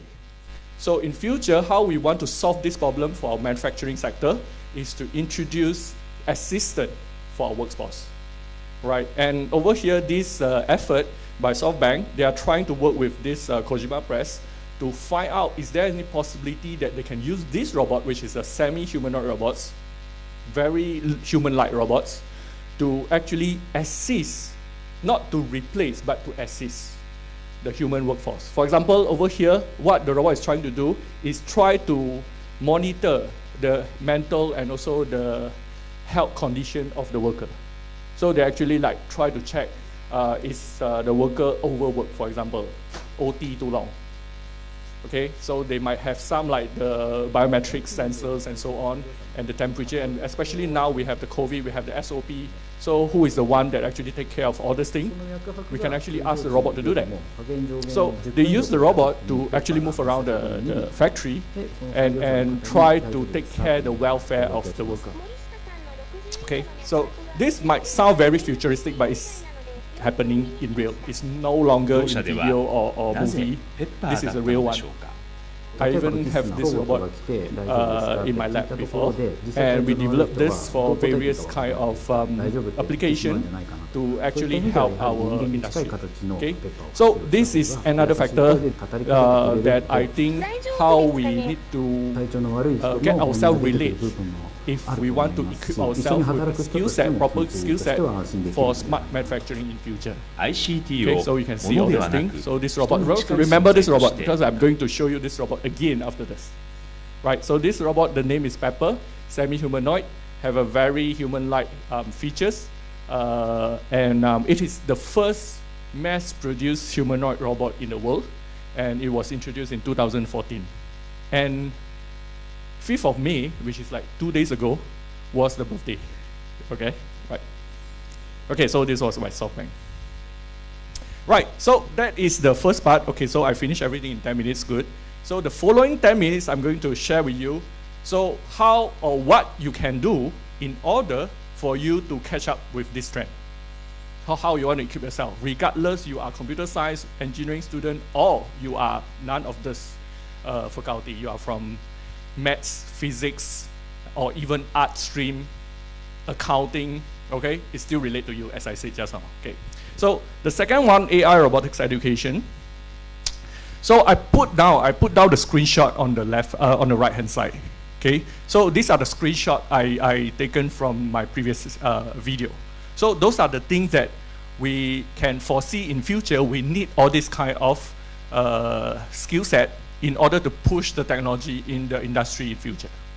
Okay, so this one we can summary to, like, for example, autonomous navigation, visual perception, object manipulation, human-robot interaction, AI, machine learning, cloud computing, and big data. So these are all the key technology that will be used to drive the industry that I said previously. Okay, and we put them together, and actually it relates to my previous development in lab, which is what we call building service robot. So the white robot I put up again on the left hand side, you actually can see all this technology in just this robot. Okay, so by learning how to build this robot, actually indirectly you are trying to equip yourself for the AI and robotics advancement in smart manufacturing in future. So you understand now the relationship or the concept that I try to show you here. So by learning practical AI, you can actually learn from service robot development. So that's what I want to say. Okay, so by building service robot, you can learn the practical AI that you are going to use, or it will be needed in the smart manufacturing in future. Okay, faham? Everyone got it right? Okay. So that's the first concept. Second concept, our AI robotics education, we have this what we call the zero requirement education approach. So what is this zero requirement education approach? Let me explain over here. So I'm comparing AI scientist and AI engineer. Do you know what is the difference between a scientist and an engineer? Anyone? Because both scientists and engineer, you study the same thing. For example, engineering. For example, you want to become a mechanical engineer. Okay, I put example as a mechanical engineer. I'm from mechanical engineer. Right, so if I don't want to be a mechanical engineer, but I study a lot, for example, thermodynamics, I study a lot of statistics, dynamics, mechanical and stuff and so on. So if I don't become an engineer, I can become a scientist. I can become a professor. And that was me before this, okay? So I was teaching in the university about all those kind of subjects, okay? But when I want to enter to become the engineer, I still study the same thing, correct or not? Right. So what are the difference between a scientist and an engineer is the application, right? So when you want to apply our knowledge, right? So in classroom, we try to apply by telling you all the calculation, telling you all the theory, telling all the concept and so on, so that you understand. Okay, so my output is transfer my skill to you, right? But being an engineer, what you need to do is you need to apply whatever that you learn and solve real-world problems. Okay, although we study the same thing, but the application is different, and the focus point are actually different. Okay, my focus in for example, like doing research, what I concern is the equation, the calculation, optimization, the theory, because I want to push forward the technology. For example, today, if I want to become an AI scientist, I need to tell you or explain to you how I can make AI algorithm better.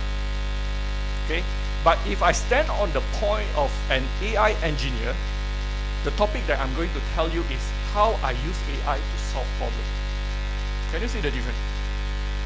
Right? Okay, so over here, our educational purpose is not the first one, but the later one. So the first one is we want to teach people to become AI scientists. So I teach you all the theory, all the calculation, so that you know how to do optimization, you know how to do research and so on. And that is what currently happening in most of the university when teaching AI. So they teach you the AI theory, they teach you all the framework, they teach you the maths over there, and your exam question is to solve the calculation. Okay? But in my idea, what we try to do is, because we understand our target audience is no longer the one that want to become an academician or scientist, but the one that want to bring the skill into the factory and solve the problem, real world problem, right? And maybe most of you are not having any computer science background, okay? So our education approach is we try to train AI engineers instead of AI scientists. And our focus is no longer the equation. Of course, I don't say we don't learn the equation, but we learn the equation, but the focus point is, first, you need to be able to solve real-world problems, because that is the main role of the engineer, right? So over here, we focus on cultivating AI engineers, and also we try not to impose too many prerequisites. For example, like, do you have all the maths prerequisites in order to understand the calculation and theory? But what we focus more is, can you use this to actually solve the problem in the factory? Okay, so over here, we try to emphasize that we want to have problem-solving skill in part into our target audience, which is the student, and also we try not to make sure, or we try not to have a very big gap of prerequisite in order for you to learn AI, which means everyone can learn AI. And I'm going to show you, I actually teaching high school student and even primary school student AI. They definitely don't have the requirement that you say. Okay, right. So how this happened? Let me show you an example. So the key infrastructure for the AI robotics education that push forward the smart manufacturing that we have currently is these three key things. The first is the hardware. We need the platform because we want to solve real world problems. So it cannot be simulation. It cannot be everything on paper, but it needs to be in real world. Right, so it have the hardware, and to move the hardware, you need the software, and of course, we need the courseware. The courseware is where you able to learn by looking at the courseware, or your teacher able to teach you by using the courseware. So these are the three things that we develop in our research center. Right, then, just now I told you the 5 technology that we have, that I extract from the video, right, in order to empower the smart manufacturing. Okay, so we have we put it into a very simple form. It's the leg, the eye, the arm, the mouth, the ears, and the brain of the robots. Okay, so this is how actually I tell your adik in the high school how to actually learn this thing, because then they can associate. If you tell them like autonomous navigation, they don't understand what it is. But you tell them, okay, this is the leg of the robot so that the robot can move, then they understand. Right, so that is the thing. Right, so show you example. So now this is the example. So this is actually the robots, one of the robots. We actually have 2 platforms. One is a Pepper, and another one is this one. This is what we call the open platform. And we actually implement in China because, as I want to share with you, my experience in China is they are putting AI education into a very high priority. So they actually start to make students learn AI starting from high school or even younger. Okay, so that video, oops, right? Can I have my video back? Okay, right. So, so this video is actually a competition for high school students. So they learn how to program this robot. They learn the technology behind that, which is the AI technology. Okay, so you can see this is a video and this is a robot. So if you want to see the robot or you have any question, we can interact during the Q&A. Okay, right. So I have 5 minutes. I need to speed up a bit more. So it actually have all the, oops. Okay, it actually have a lot of functionality that in one platform, manipulation, human robot, the NLP that just now our first panelist said, the NLP, and also the mapping, autonomous navigation, and so on. And also for the vision, we have a lot. Face detection, skeleton, detect object, color, and also like, for example, like you can detect the face features. For example, you can guess it's a male or female, what is the age. Those things that you can see in the apps are available over here as well. Right. Then we also have another tools which are over here, because all of you may say, okay, how can I start if I don't have a robot? So we actually have another solution that you can plug into your computer and you have the workstation to start learning your AI. So this is our new, what we call the robot brain. The brain of the robot, and what is inside the brain of a robot is the AI. Okay. Right, then the second robots that I want to introduce to you is what we call the standard robot platform for AI education. So this is a Pepper, and in Japan, they even go to the extreme. They have primary school kids learning this Pepper robots, and they have this pilot study start from 2017. Okay, so I cut short. So the outreach is already like a lot. Like in Japan, they already like involve like 1,000 plus students. School, 40,000 lesson, and almost 90,000 students, and so on. Right. And in China started 2019, and currently they have like 300 schools, and mainly are actually younger primary or younger secondary school that involved in this project. Okay, so we try to design, because as I said, we try to have this AI education for everyone, so we try to design for all levels, primary school, secondary school, vocational training, college and university. So over here today also is my wish over here to talk to our fellow colleague in UITM that I look forward collaboration with you guys so that we can bring this for our college student over here as well, university student over here as well, right? So we have various kind of curriculum plans and for all levels of education. And you can see it is designed so that it's suitable for primary, high school, university, and so on. And now there are some sample of content. So you learn what is AI, what is robotics, you learn the NLP, which is natural speech interaction, computer vision, robot motion, and so on. Right, then we have the courseware. So this is a learning system, online courseware, because of COVID, we understand that how important the online classroom. I hope you are back to the conventional classroom now, but no matter what, we still need to have the online system to assist the education in future, in long run. Right, okay, so a few example and I'm done. So just to show some proof, I have like worked a lot of this, what we call the AI robot workshop around the world. So we have this is Japan, Malaysia, Iran, and so on. We have actually a lot more. And in high school, this was in Macau in China. So you can see they have a very nice lab even in high school, right? So, and they adopt this AI curriculum so that they can teach the kids from very young how to build and learn the AI techniques. And we also have professional training for the teachers, so that the teachers know how to actually use this in the classroom in order to.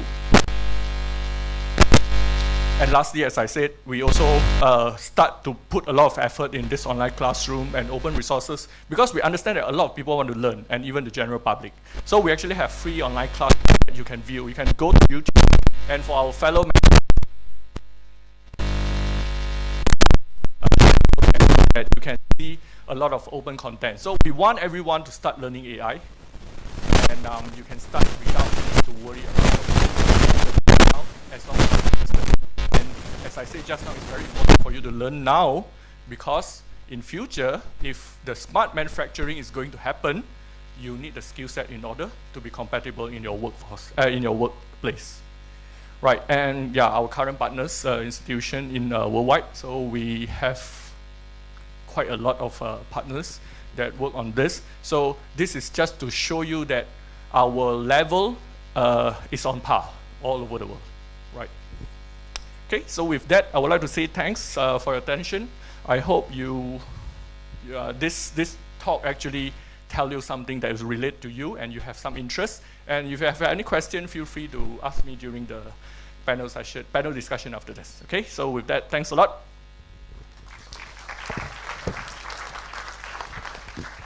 Thank you, Yang Berbahagia Professor Dr. Jeffrey Tan, for the thought-provoking speech. I'm just wondering if I can bring the robot back to help me fold my clothes. Yeah, you can discuss with my marketing department. Ladies and gentlemen, our last panelist is Yang Berbahagia Associate Professor Dr. Bai Bin, a native of Zhangjiakou, I hope I pronounced that right, Hebei Province, who received his PhD from Beihang University and is a postdoctoral fellow at Mechanics Mobile Station, Beijing University of Technology. He is currently an associate professor, senior engineer, and supervisor of the master program. His main research directions are mechanical structure design, vibration analysis, reliability method research and optimization, robustness design, nonlinear dynamics and control, reliability index prediction and distribution, fault tree, FTA, failure mode and hazard analysis, FMECA. Please welcome Yang Berbahagia Professor Dr. Bai Bin to deliver his speech on investigation on reliability prediction of industrial robot.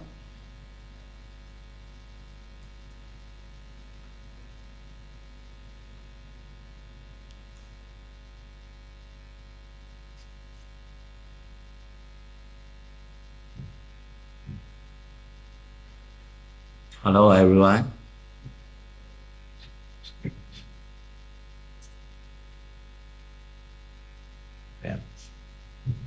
Hello, everyone.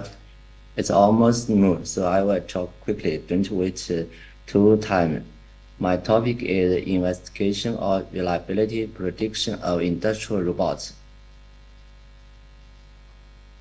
First, I will introduce my research interests: mechanical strip design, mechanics of vibration, reliability and robot design, reliability engineering, object of study, blade disk of area engine, industrial robots. There are 4 parts. First, I will introduce section 1, research background.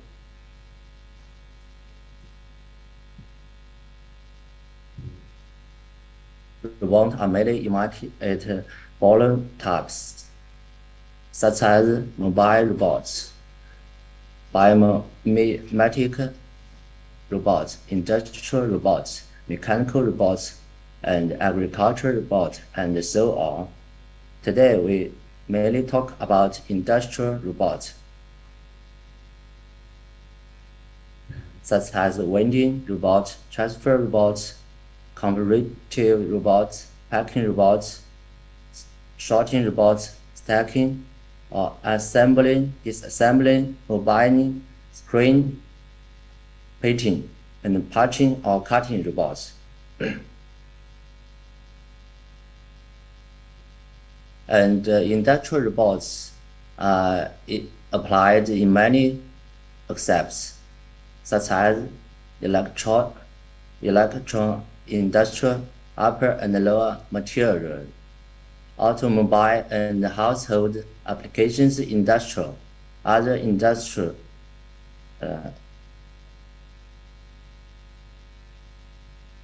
Now, let's look at the major countries area where industrial robots are used.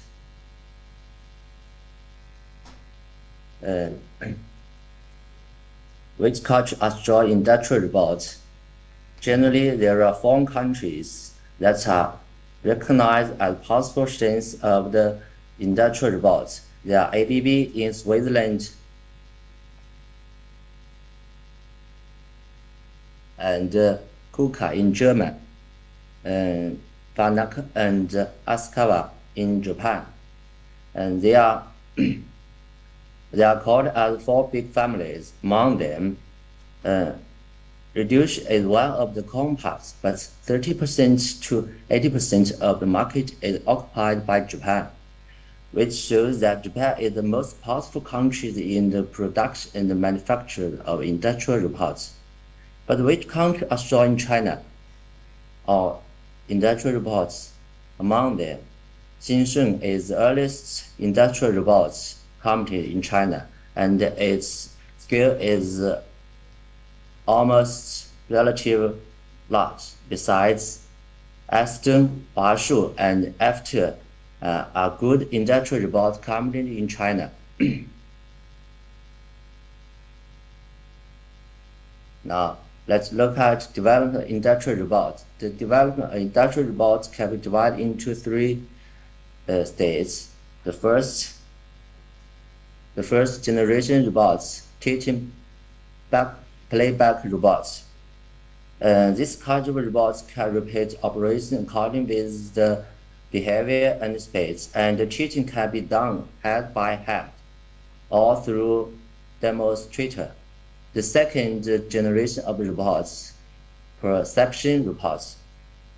This kind of robots can be programmed offline, and it has external steerings. With the support of the sensing system, it can sense the environment and modify the program itself. The third generation robots, intelligent robots. This kind of robots with high applications, and it has a variety of the cognitive functions. Also, it can think, judge, operation, the environment, and so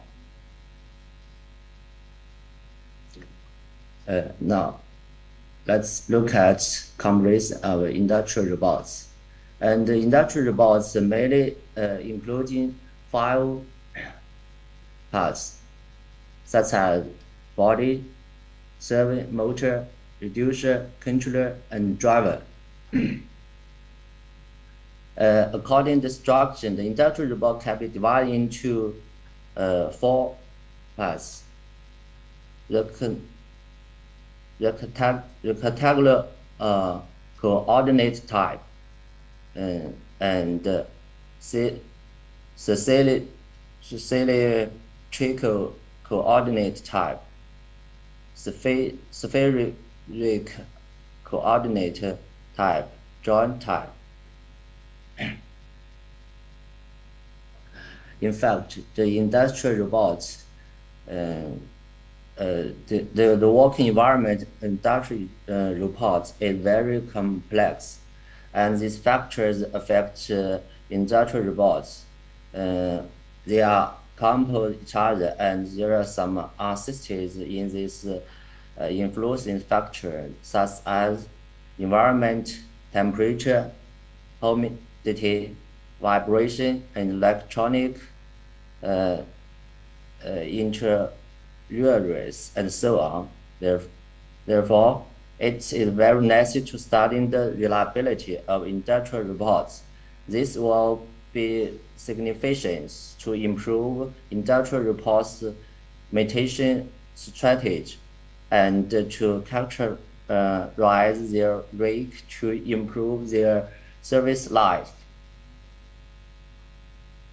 So, the reliability research of industrial robot is very important to improve its service life and reduce maintenance. And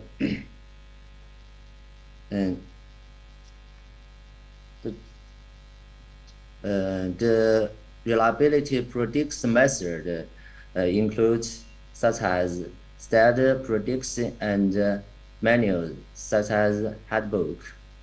This method is simple and easy, and it has high recognitions. And the second, such as traditional prediction method, it includes components counting method upper and lower limit method, string axis method. And this method is able to consider the working environment, working stress, and so on. It has good applications for simple, not too complex systems. But the industrial robots, it has a complex environment. So today, the unconventional prediction methods such as RSM, SVM, BNN, and so on, and these methods depends on low data. So the industrial robots can use this method to predict the failure data. And section 2, research comment.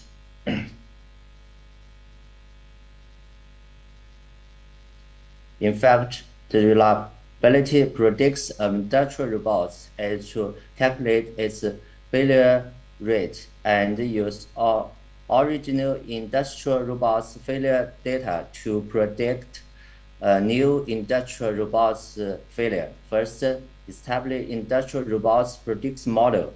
Since most industrial robots are serious systems, so a serious model is established. In the process modeling, there are 5 core components such as controller, driver, motor, reducer, and the industrial robot body are the mainly considered. So the industrial robots serious model is like this. But the distribution form of 5 corner components is different. For example, controller and driver have 2 states, that is, failure or not failure, so they obtain expression distribution. But for the reducer, motor, and industrial robot body, not only they have failure or not failure, but they have extensed regressive behavior. So the reducer, motor, and industrial robot body obtain rebel distribution.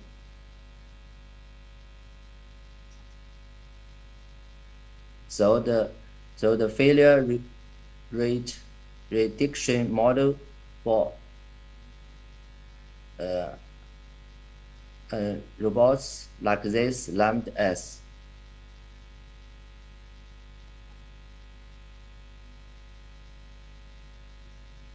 Through preliminary investigation and data collection from industrial robot companies, we collect data of a certain type of industrial robots. For example,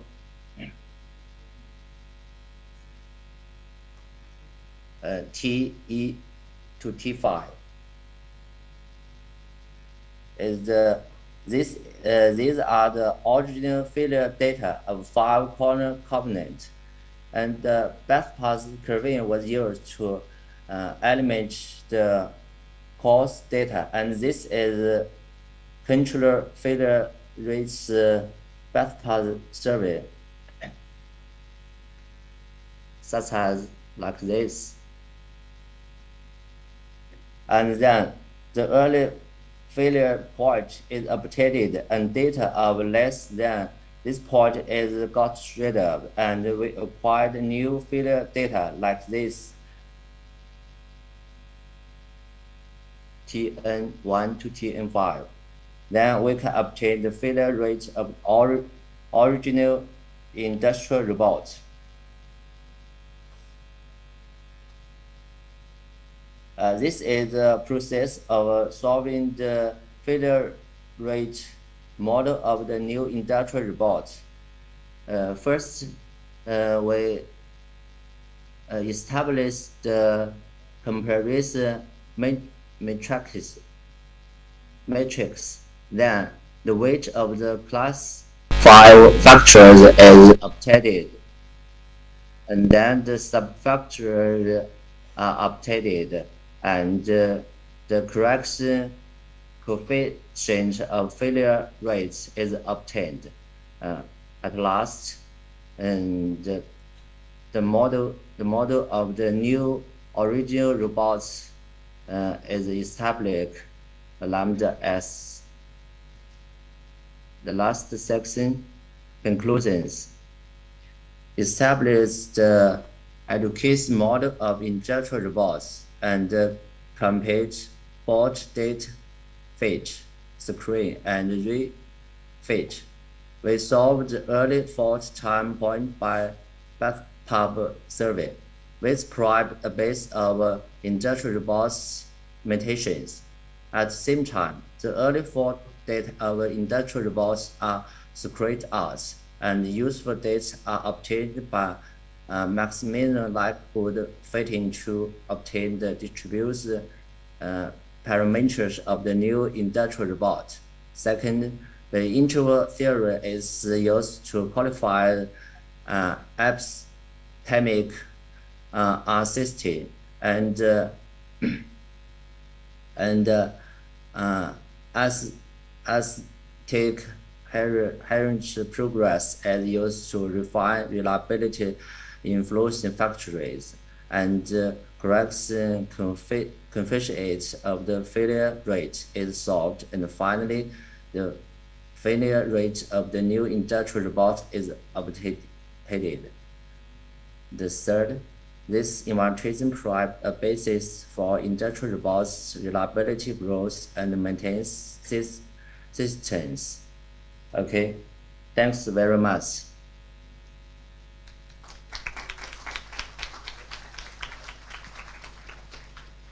Thank you, Yang Berbahagia Associate Professor Dr. Bai Bin, for the insightful speech. I would now like to open the floor for Q&A. Please raise your hands if you have any questions, and a mic would be given for you to ask your questions. You may direct your question to any of the panelists. Okay, we have one question here.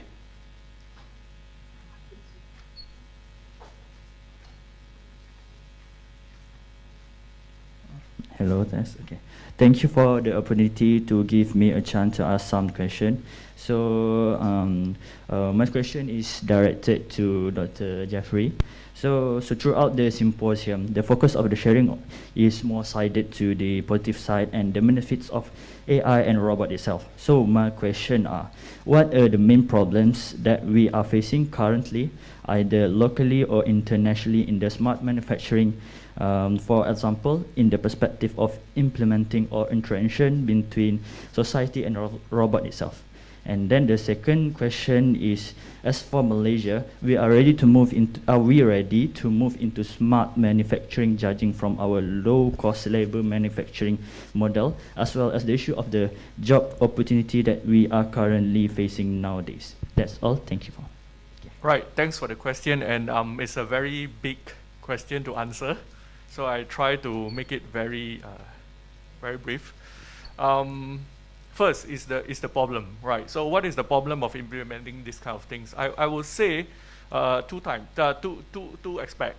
So the first one will be, do we have enough interest to actually implement smart manufacturing? Because we understand that Malaysia is still very in the developing process.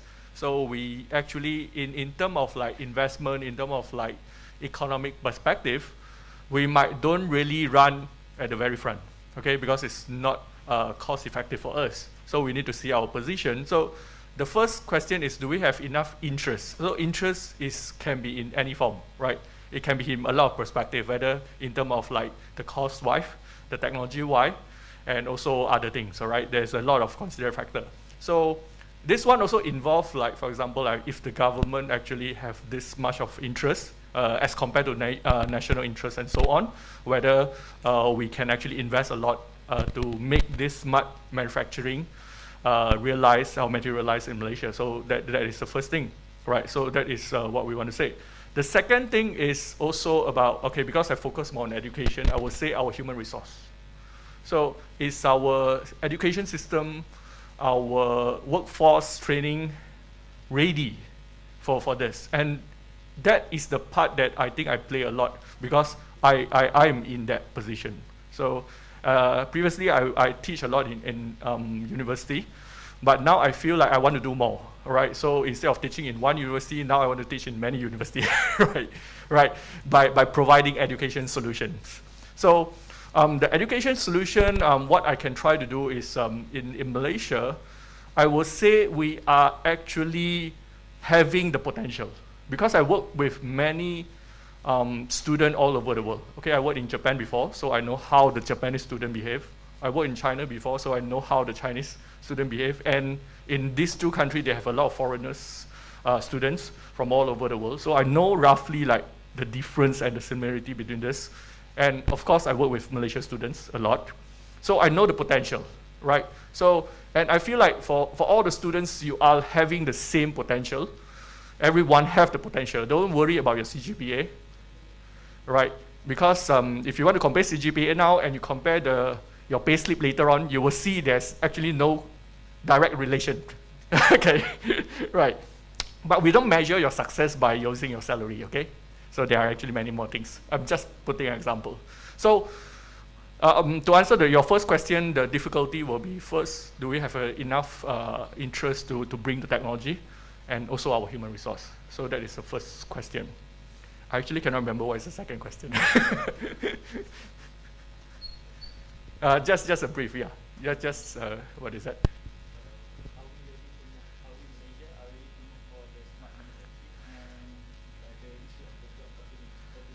Okay, so I think like it pretty much answered the same as I said before.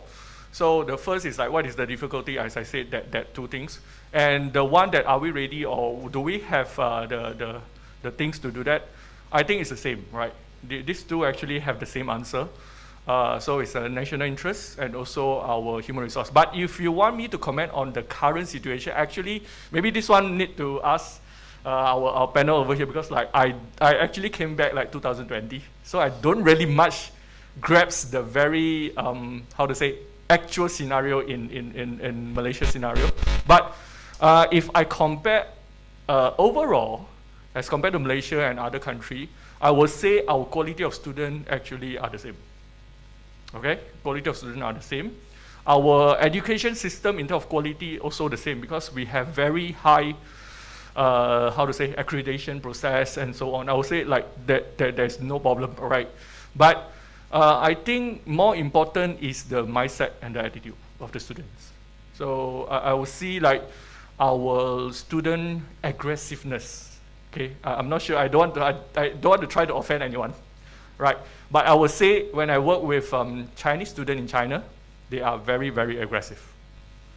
Okay, and that is something that we can learn from them, right? So I hope like our fellow Malaysian students over here, we can be competitive in the world arena. So trust yourself, gain your self-confidence, and we can do better than that, right? So any to add on? Okay. For me, I think in terms of technology-wise, for us to make this smart manufacturing successful, okay. So we can see that Malaysia are going to launch, for example, 5Gs, okay. Because my work is focused more into IoTs, so meaning when we have some communication-wise like 5G, okay, it can support quite numerous innovation, okay. I think when we have that kind of technology, I think you all we look that we can propel this smart manufacturing further, okay, in our country, I think, okay.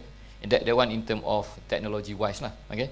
Then true about the human resource, okay, we need the people to would like to get involved into this AI, okay, because in order for us to be successful, you need to have a hands-on, okay. So therefore I think not just learn the method or but you need to learn how to work with the machine, okay. So meaning from there, you can what we call push for a new innovation, okay, something like that, okay. All right. Any more questions? Okay, so we actually have room for about 6 to 8 more questions because we ended early. Okay, we will finish the event at 1. So any more questions? Just raise your hands. Okay, we have question from the gentleman. You may want to come down, or is there a mic? Yeah, yeah. Maybe you can come here. Oh yeah, it's over there. Up there, up there. Up there. That lead. Oh. Yeah. Okay.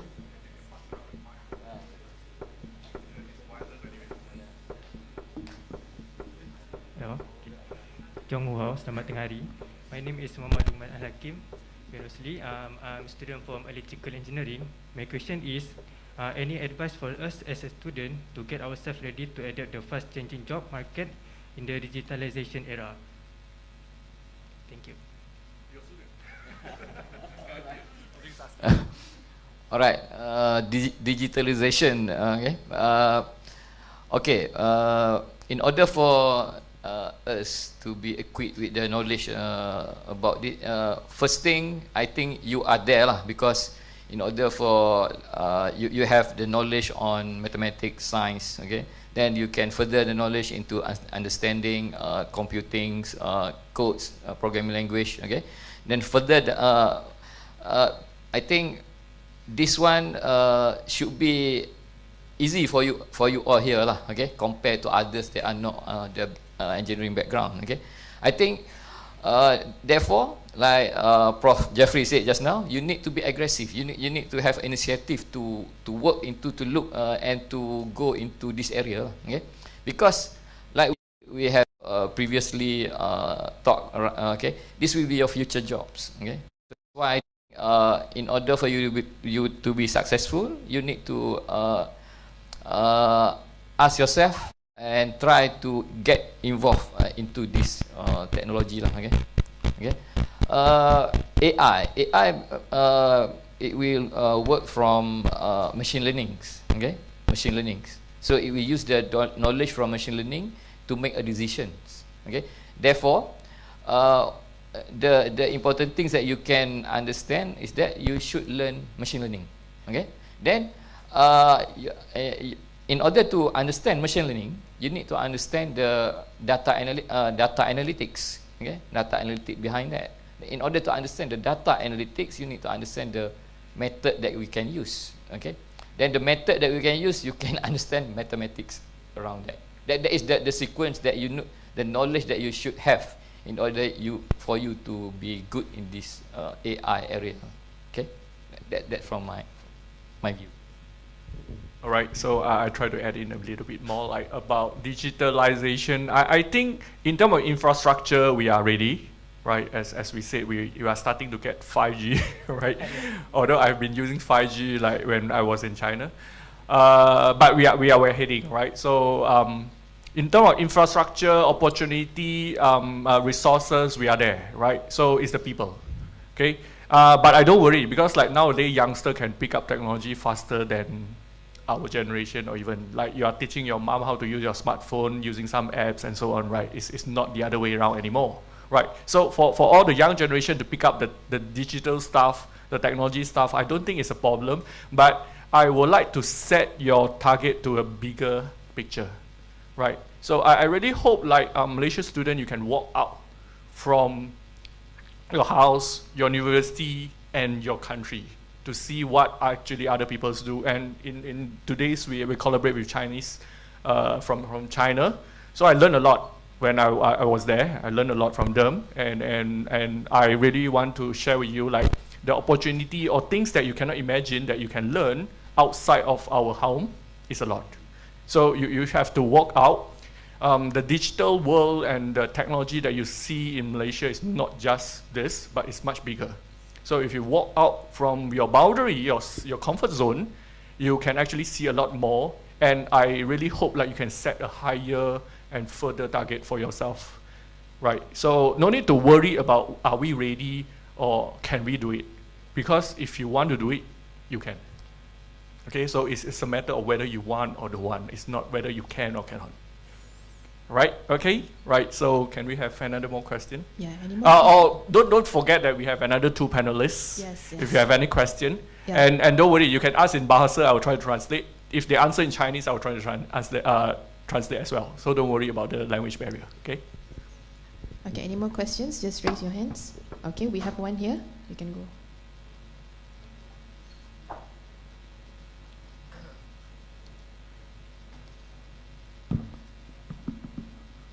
Okay. My name is Muhammad Abbas. So I'm from electrical engineering. My question is actually to the panel from China. So question for Dr. Bai. So the question is related to the industrial in Chinese. So basically getting a job in the industry is very competitive, especially in China. So what should a Malaysian graduate do if they interested in working in the area of the smart manufacturing industry in China? So any opinions from Dr. Bai? Thank you. Dr. Pai, is okay? The question is for you.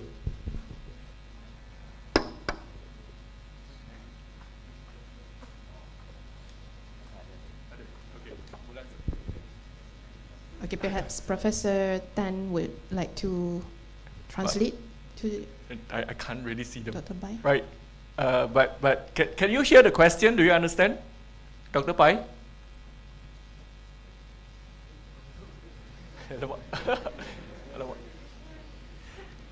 It's okay, it's our everyday problem with Yeah, online I understand. classes. Don't worry. Yeah, I actually know this problem more than you because I lived there for 3 years.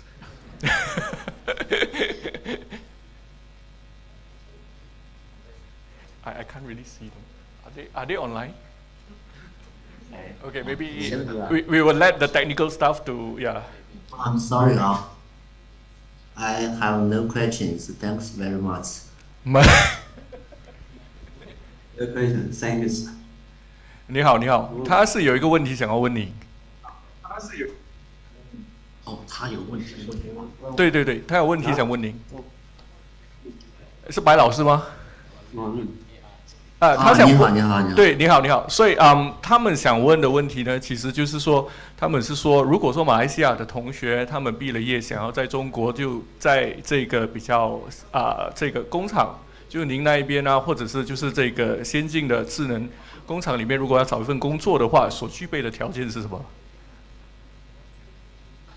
是，你可以用中文回答，我帮你翻译。本科还？都是，他们是本科生，对。本科生是吧？本科什么能力 ？OK，he's trying to。本科生的话，像我们这边基本上就是我们3A公司就有很多这种跟制造相关类的这种公司。3A现在大概是有4万多职工，在海外有很多市场。你要在国外，在中国工作也可以，在国外也行，在其他的行业都可以学像这种在中国叫机械设计制造与自动化这个专业，就是它跟机械类相关的，像车床啊、机床啊，或者是这种机器人啊，这些个专业、这些个公司都可以去。像还有这种智能制造这些相关的，它是跟互联网啊这些更关系大一些。像这个有计算机啊这些里边的多一些。Okay，so 就业形势还是挺好的，在中国这个制造业里边。Okay, so I try to translate. I try to translate whatever that I can remember. So he said that for Sanyi, right? So he talking from his perspective for Sanyi. So they have a big organization. I mean, like they have a lot of branches throughout the world. So it depends on you want to work with them in China or other countries as well. So they have a big network that you can consider. So they welcome, like I mean our students. And they said there are actually like two directions. So one is main focus on the factory automations, in terms of smart manufacturing and so on. Another one is more on the ICT stuff, which is they have I can't really remember what is that, but yeah, they said some about the internet and also the ICT stuff. So for the factory automations, so they said they have a lot of job demand that welcome you to join, and they have for position, for example, like machine design and automation. Yeah. Okay, so machine design and automation. So if you are related, whether you are in electrical background or mechanical background, interested in machine design or in manufacturing automations and so on, yes. So they have they welcome you to actually contact them and join them. Yep. I guess my translation is correct. Yeah, thank you for the. I know great there are professional translator here, so. Anyway, can we just give a hand to Professor Tan? Yeah, He's, right. Thanks a lot.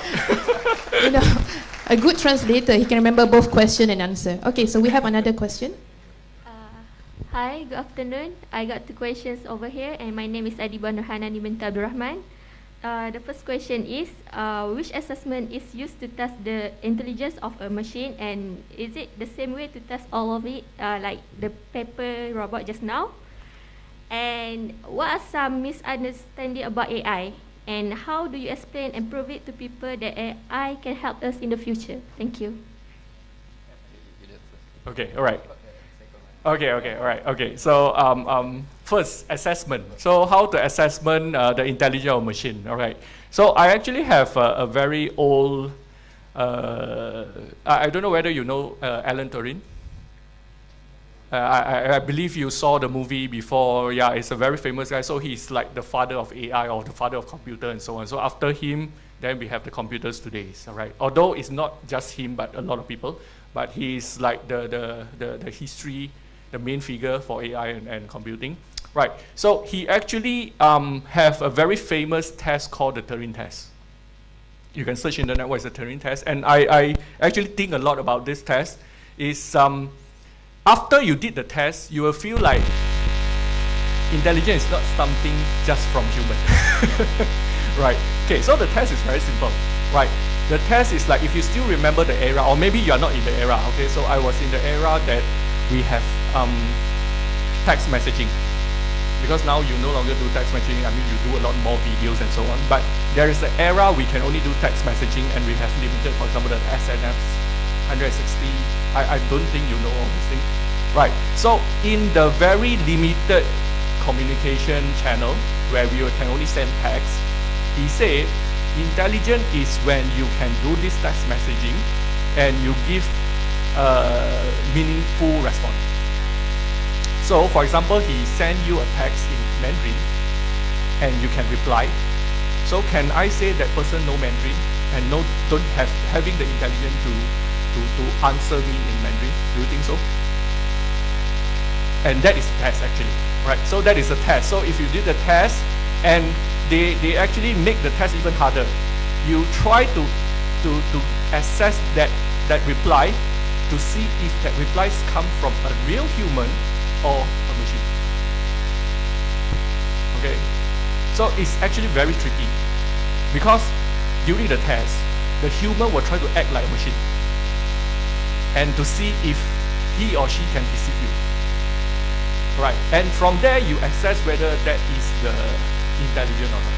So if you say some entity, I'm not sure if a human or a machine or whatever, can respond to your question in a meaningful way, in the language that you understand, can you say that is an intelligence?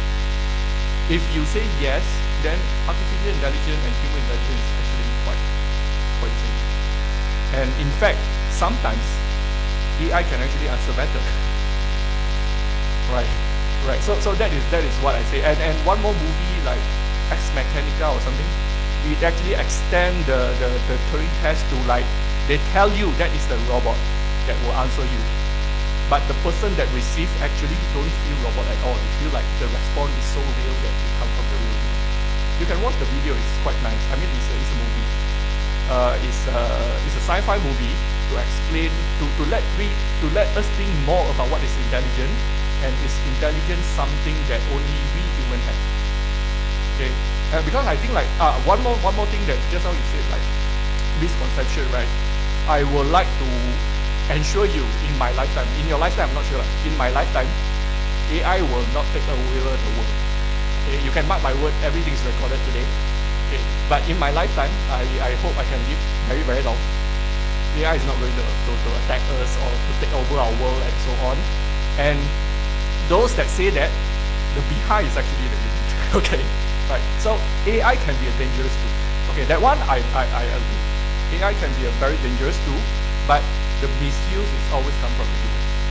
So I really hope like we can learn AI. Don't be afraid about AI. You learn, and when you know more, you have less worry about it. It's just like a bank account. Okay? If you know how the security work, how the thing work, how your PIN and all the stuff work, then you will have more confidence that you have all those things in control.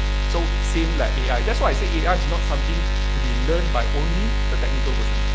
Everyone has to understand how that works, because that will be part of your life in future, no matter you like it or not. It's very similar like you learn maths, but you never intend to be a mathematician, right? Correct?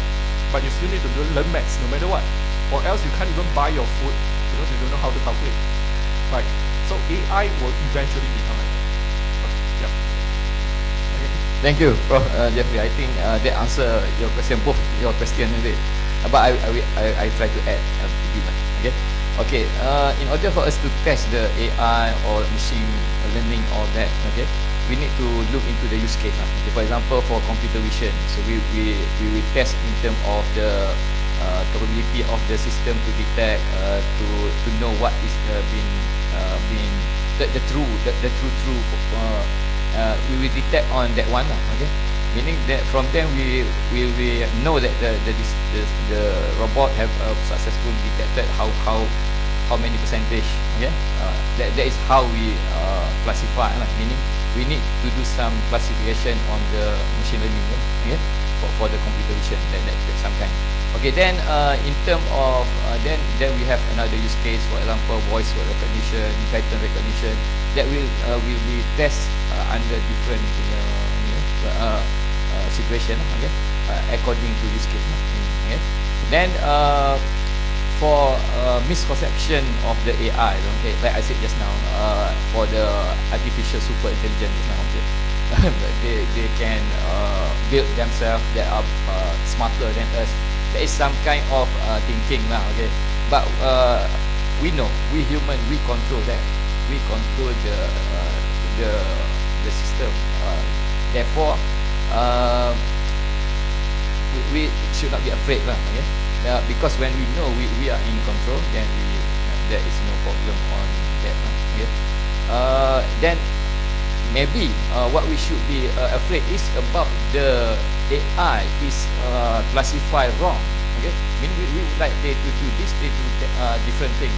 I think that should be more afraid okay situation for us. Meaning we would like they to do this kind of work, but however they do other work and that we have that should be more what we call dangerous to us, okay. Because we trust them, but they do another things. Okay. For example, we like for example, if you have a system that for example in the car automotive, we need them to detect before we are crashing, okay. The system not work, that should be and the critical thing like that we should afraid into of this system, AI system. Okay. I think that's my answer. Okay, we have room for 4 more questions. Any questions? 4 more questions. Okay, we have one.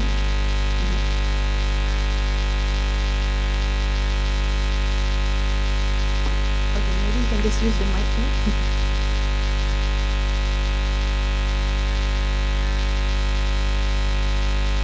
Assalamualaikum.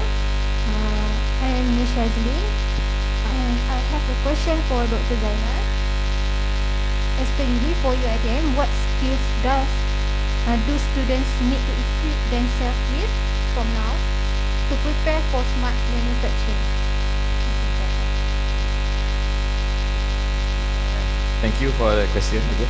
What kind of skill that students need to be equipped to enroll or work in smart manufacturing? Okay. I think that the basic of the skill or the knowledge, I think, have been said just now. Okay, meaning in order for you to understand AI, you need to understand machine learning. Okay, from there. Then, in order for you to understand machine learning, you need to have some sort of knowledge in terms of method that we use in machine learning. Okay? Then from that, because we have a lot of methods that we can use in order to design the model. Okay. Meaning we can use the neural network. We can use the some kind of the intelligence that we need to understand lah. Okay. Because now maybe what you should try to learn lah. Try to learn about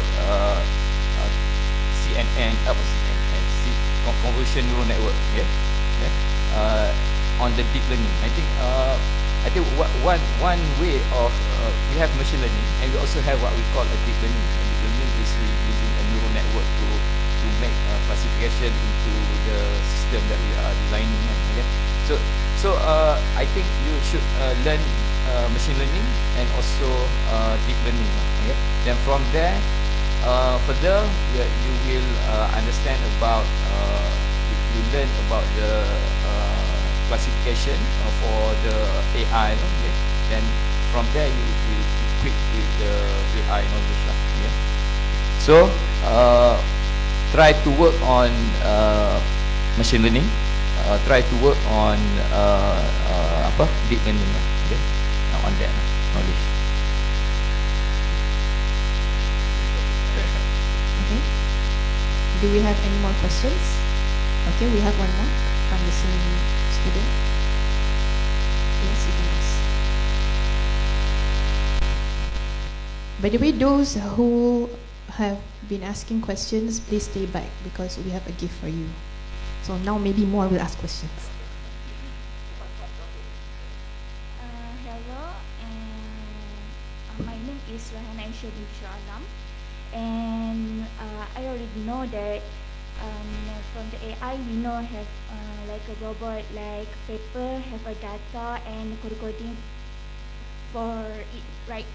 So there might be a data set challenge. So my question is, how can we prevent certain population from being discrimination or marginalized by AI? Like, okay, can you answer that? Like, I try to answer your question. Is like how AI marginalize or discriminate people? Yeah. I don't think so. Yeah, because AI will be actually more fair than us because they don't have any. It's hard to say that AI don't have emotion because I try to build one. Right, but I would say AI. Okay, so there's just to tell you, there's a lot of work to build AI system for juridical judgment, for the law, and also for the medical diagnosis, right? And this kind of system, especially for the law, they have to be very fair. So which means, but our how to say, our legal system, they actually have a lot of human factor. Okay, there are a lot of human factor. That's why AI is not easy to replace the whole lawyer, judging system and so on. It's not very easy because if you heard the court and how they actually do the judgment, it is actually not always just about the rules and regulation. Okay, about the humanity stuff and stuff as well. They need to know. So that's why they need panel of jury from different background. Even like if the US system, they have people from not having any background in law to become the jury, right? Because they need to have the perspective from all these different people to have a very fair system. But it's very hard to say because fair is always subjective to your perspective. Okay, so in terms of is AI is going to marginalize or discriminate, I will say when, okay, this is very technical stuff. If we overfit our curve, then it becomes discriminate. All right. So if you know in technical, like in this is data science. So if we try to fit the curve and we overfit it, then it become discriminate to a certain answer. Okay, maybe like you can tell more about this. I don't really teach a lot in data science and stuff, but that is statistics. Okay, so those are the things. But to be fair, I will say AI, it will react based on the data that you feed in. Okay, because now, the important part of why an AI system becomes successful is no longer the algorithm. Okay, because the algorithm is well known. For example, face recognition. We already have very good algorithm open in the net, in the academic papers and so on. So algorithm is no longer the ultimate way to make the AI system successful, but what actually makes the AI more successful is the data. So if you have very, very good data with a lot of data, then your AI system become very, very good. Okay, one example is China is having a lot of human data, so their face recognition is one of the top in the world. Okay, they can find criminal from concert. Like, you know, concert, a lot of people, they have CCTV camera, they can actually find, okay, this person is actually in the wanted list. Right, so they have very good, because they have very good data. Okay, so if we manipulate the data, that's why I say just now, AI can be a very dangerous weapon if we try to manipulate the data so that we can control the result, and that will become controversial. And that might be caused, like what you said, might be marginalized, the minority, or for example, they said AI is good in recognize white people's face but not black people's face. Then someone actually tried to make a scene because of that. But I think it's because they have less black people's face data to training. So it's because of that. It's not like we purposely like, okay, the face recognition is good for certain ethnic or race, but not good in certain. It's because of maybe the person that trained the system, their data is actually more belongs to certain race. So it becomes less accurate when you have other data. So it's all about the data. So if we have a very general data, very good data, then it will behave very generally. And in fact, I would say it's actually more fairer than human, because human, we tend to have preference. Okay, I don't want to say emotion, but preference. So we have preference because of our emotion or our affection to something. So we have preference, and that actually will sometimes affect our decision. Okay, right. So I guess that is my answer. Maybe like you can talk more about this. Okay, like Prof. Jeffrey said just now, we need a data. Okay, so meaning in order for the AI to make a good understanding of what we are putting there, okay, we need a lot of data. Okay, that's why the data should be converted nanti for testing data, okay, for validation data. Okay, so therefore, like Prof. Jeffrey said, we will not do the what we call the fitting of the data closely lah. Meaning we open the data to in order for the AI to understand better general data. Okay, so meaning from there we will produce maybe the system that are fair lah. Okay, the meaning they are not be focused into a certain what we think about the we don't what we call dictate what we want from the system. The system understand and what kind of output or insight that will produce by them by the system by putting all the data. So in order to get the data, that's why we should have what we call, for example, 5G just now. Okay, in order us to collect data using IoT. Okay, mean that then we have a lot of data. Then from the data we can process. Then we can get the insight from the data. Then from the insight that we get there, we can do some AI in order to understand how do we respond to that kind of data that we have lah. Okay, so we need a lot of data to be processed. Then maybe this can be done big using what we call big data lah, technology. Okay, so that one also maybe a few part that you should understand also lah. Okay, meaning as you can see, we have hardware and also we have software kan. Okay, software part, meaning the hardware is for the robot just now, and we also have the software part. To be successful in this smart manufacturing, other than you have knowledge on the software part, you should also have the knowledge on the hardware part. Okay, that one is the what we call advantages of us engineering student compared to computer science just now. Okay, computer science they work more on the software part. Okay, but we as engineering student tak kira lah mechanical ke apa electrical ke, okay, meaning we work on both. We work on hardware and we also work on software. I think you can be successful in this area. Okay, thank you. Okay, I think we just have one more question. Room for just one more question. Yes, is it this one? Who? Can you raise your hands up high? Oh yeah, okay.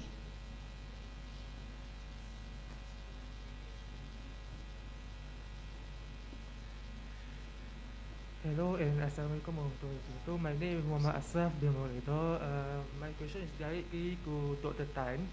So, is it possible to Dr. Tan to teach us about machine more detail about machine ethics, empathy, or comparison in UiTM? In UiTM for the future event. You mean like AI ethics in AI? Is that? Yeah. That's true. Okay, I don't know where the story come from, but the first thing is UiTM have to offer me first. I think the question was, is it possible to teach machines ethics, empathy, or compassion? Oh, okay. Yeah, I think that's the first question.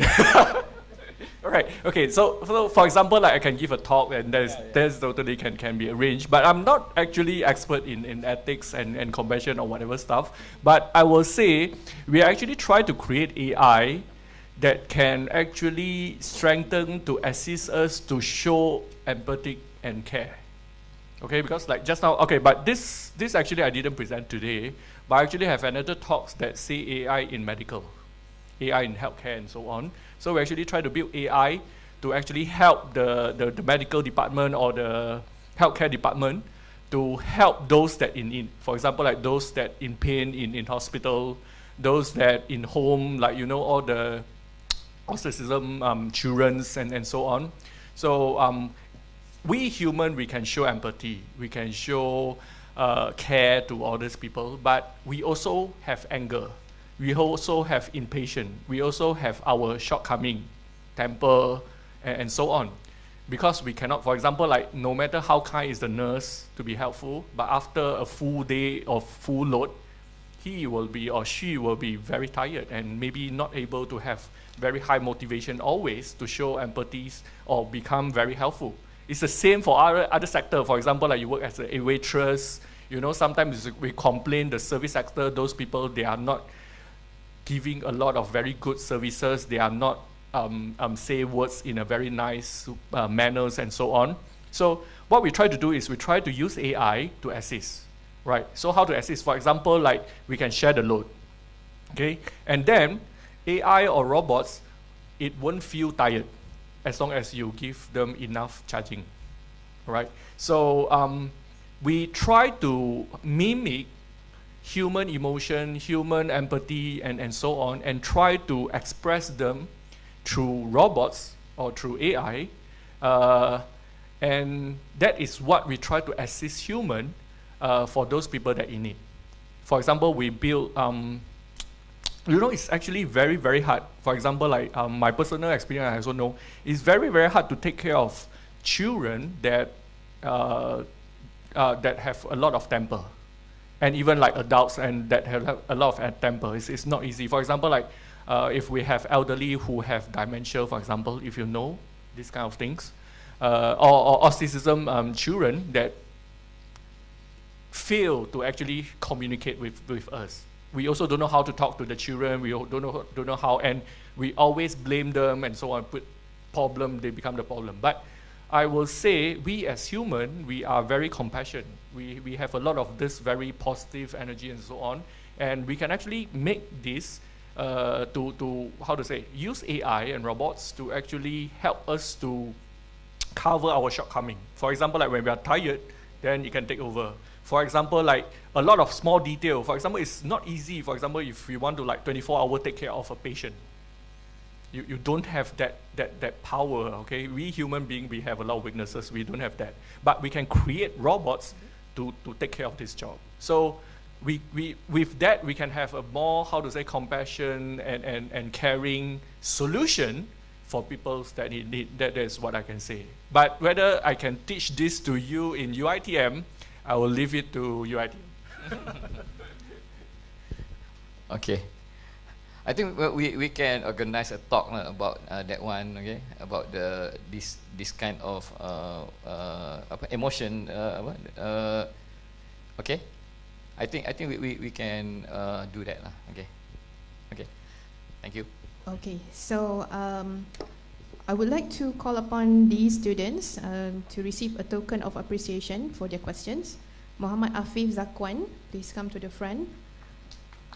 Muhammad Lukman, Muhammad Abbas, Adiba Nur Hanani, Nur Shazlin, Raihana, and Ashraf.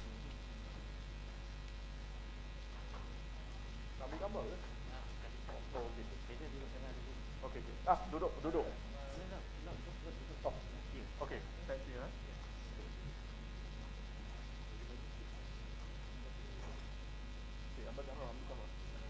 Gambar dulu.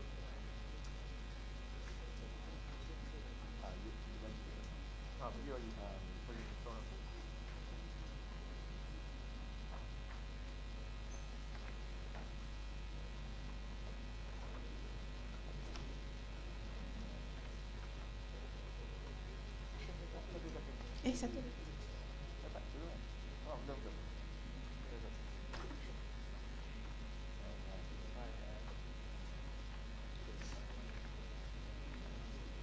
Okay, everyone smile. Although you can't see.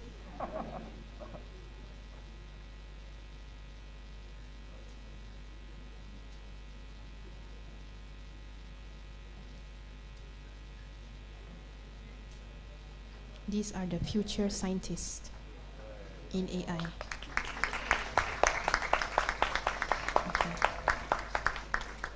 Okay, thank you. I would like to request Professor Tan and Dr. Zainal to remain where you are. And I would like to call upon the AJKs to take a photo with the VVIPs as well as the panelists.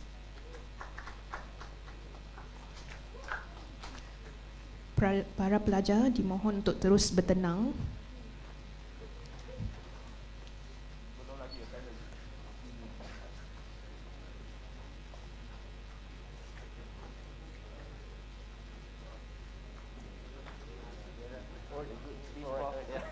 Not supposed to.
Dimohon untuk AJK untuk turun sekarang.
So with the end of our Q&A and photo shoot session, this marks the end of today's program. On behalf of the organizer, I would like to express our warm gratitude and appreciation to all the honorable guests and respective representatives from both parties. The representative from UiTM was led by Yang Berbahagia Professor Datuk Technologist Dr. Hajah Roziah Janor, and the representative from Sanyi was led by Yang Berusaha Mr. Hu Jiang Shui for the cooperation and time given to make this program a successful event. So I end my duty here as the MC for today's event. Wa billahi taufiq wal hidayah. Wassalamualaikum warahmatullahi wabarakatuh.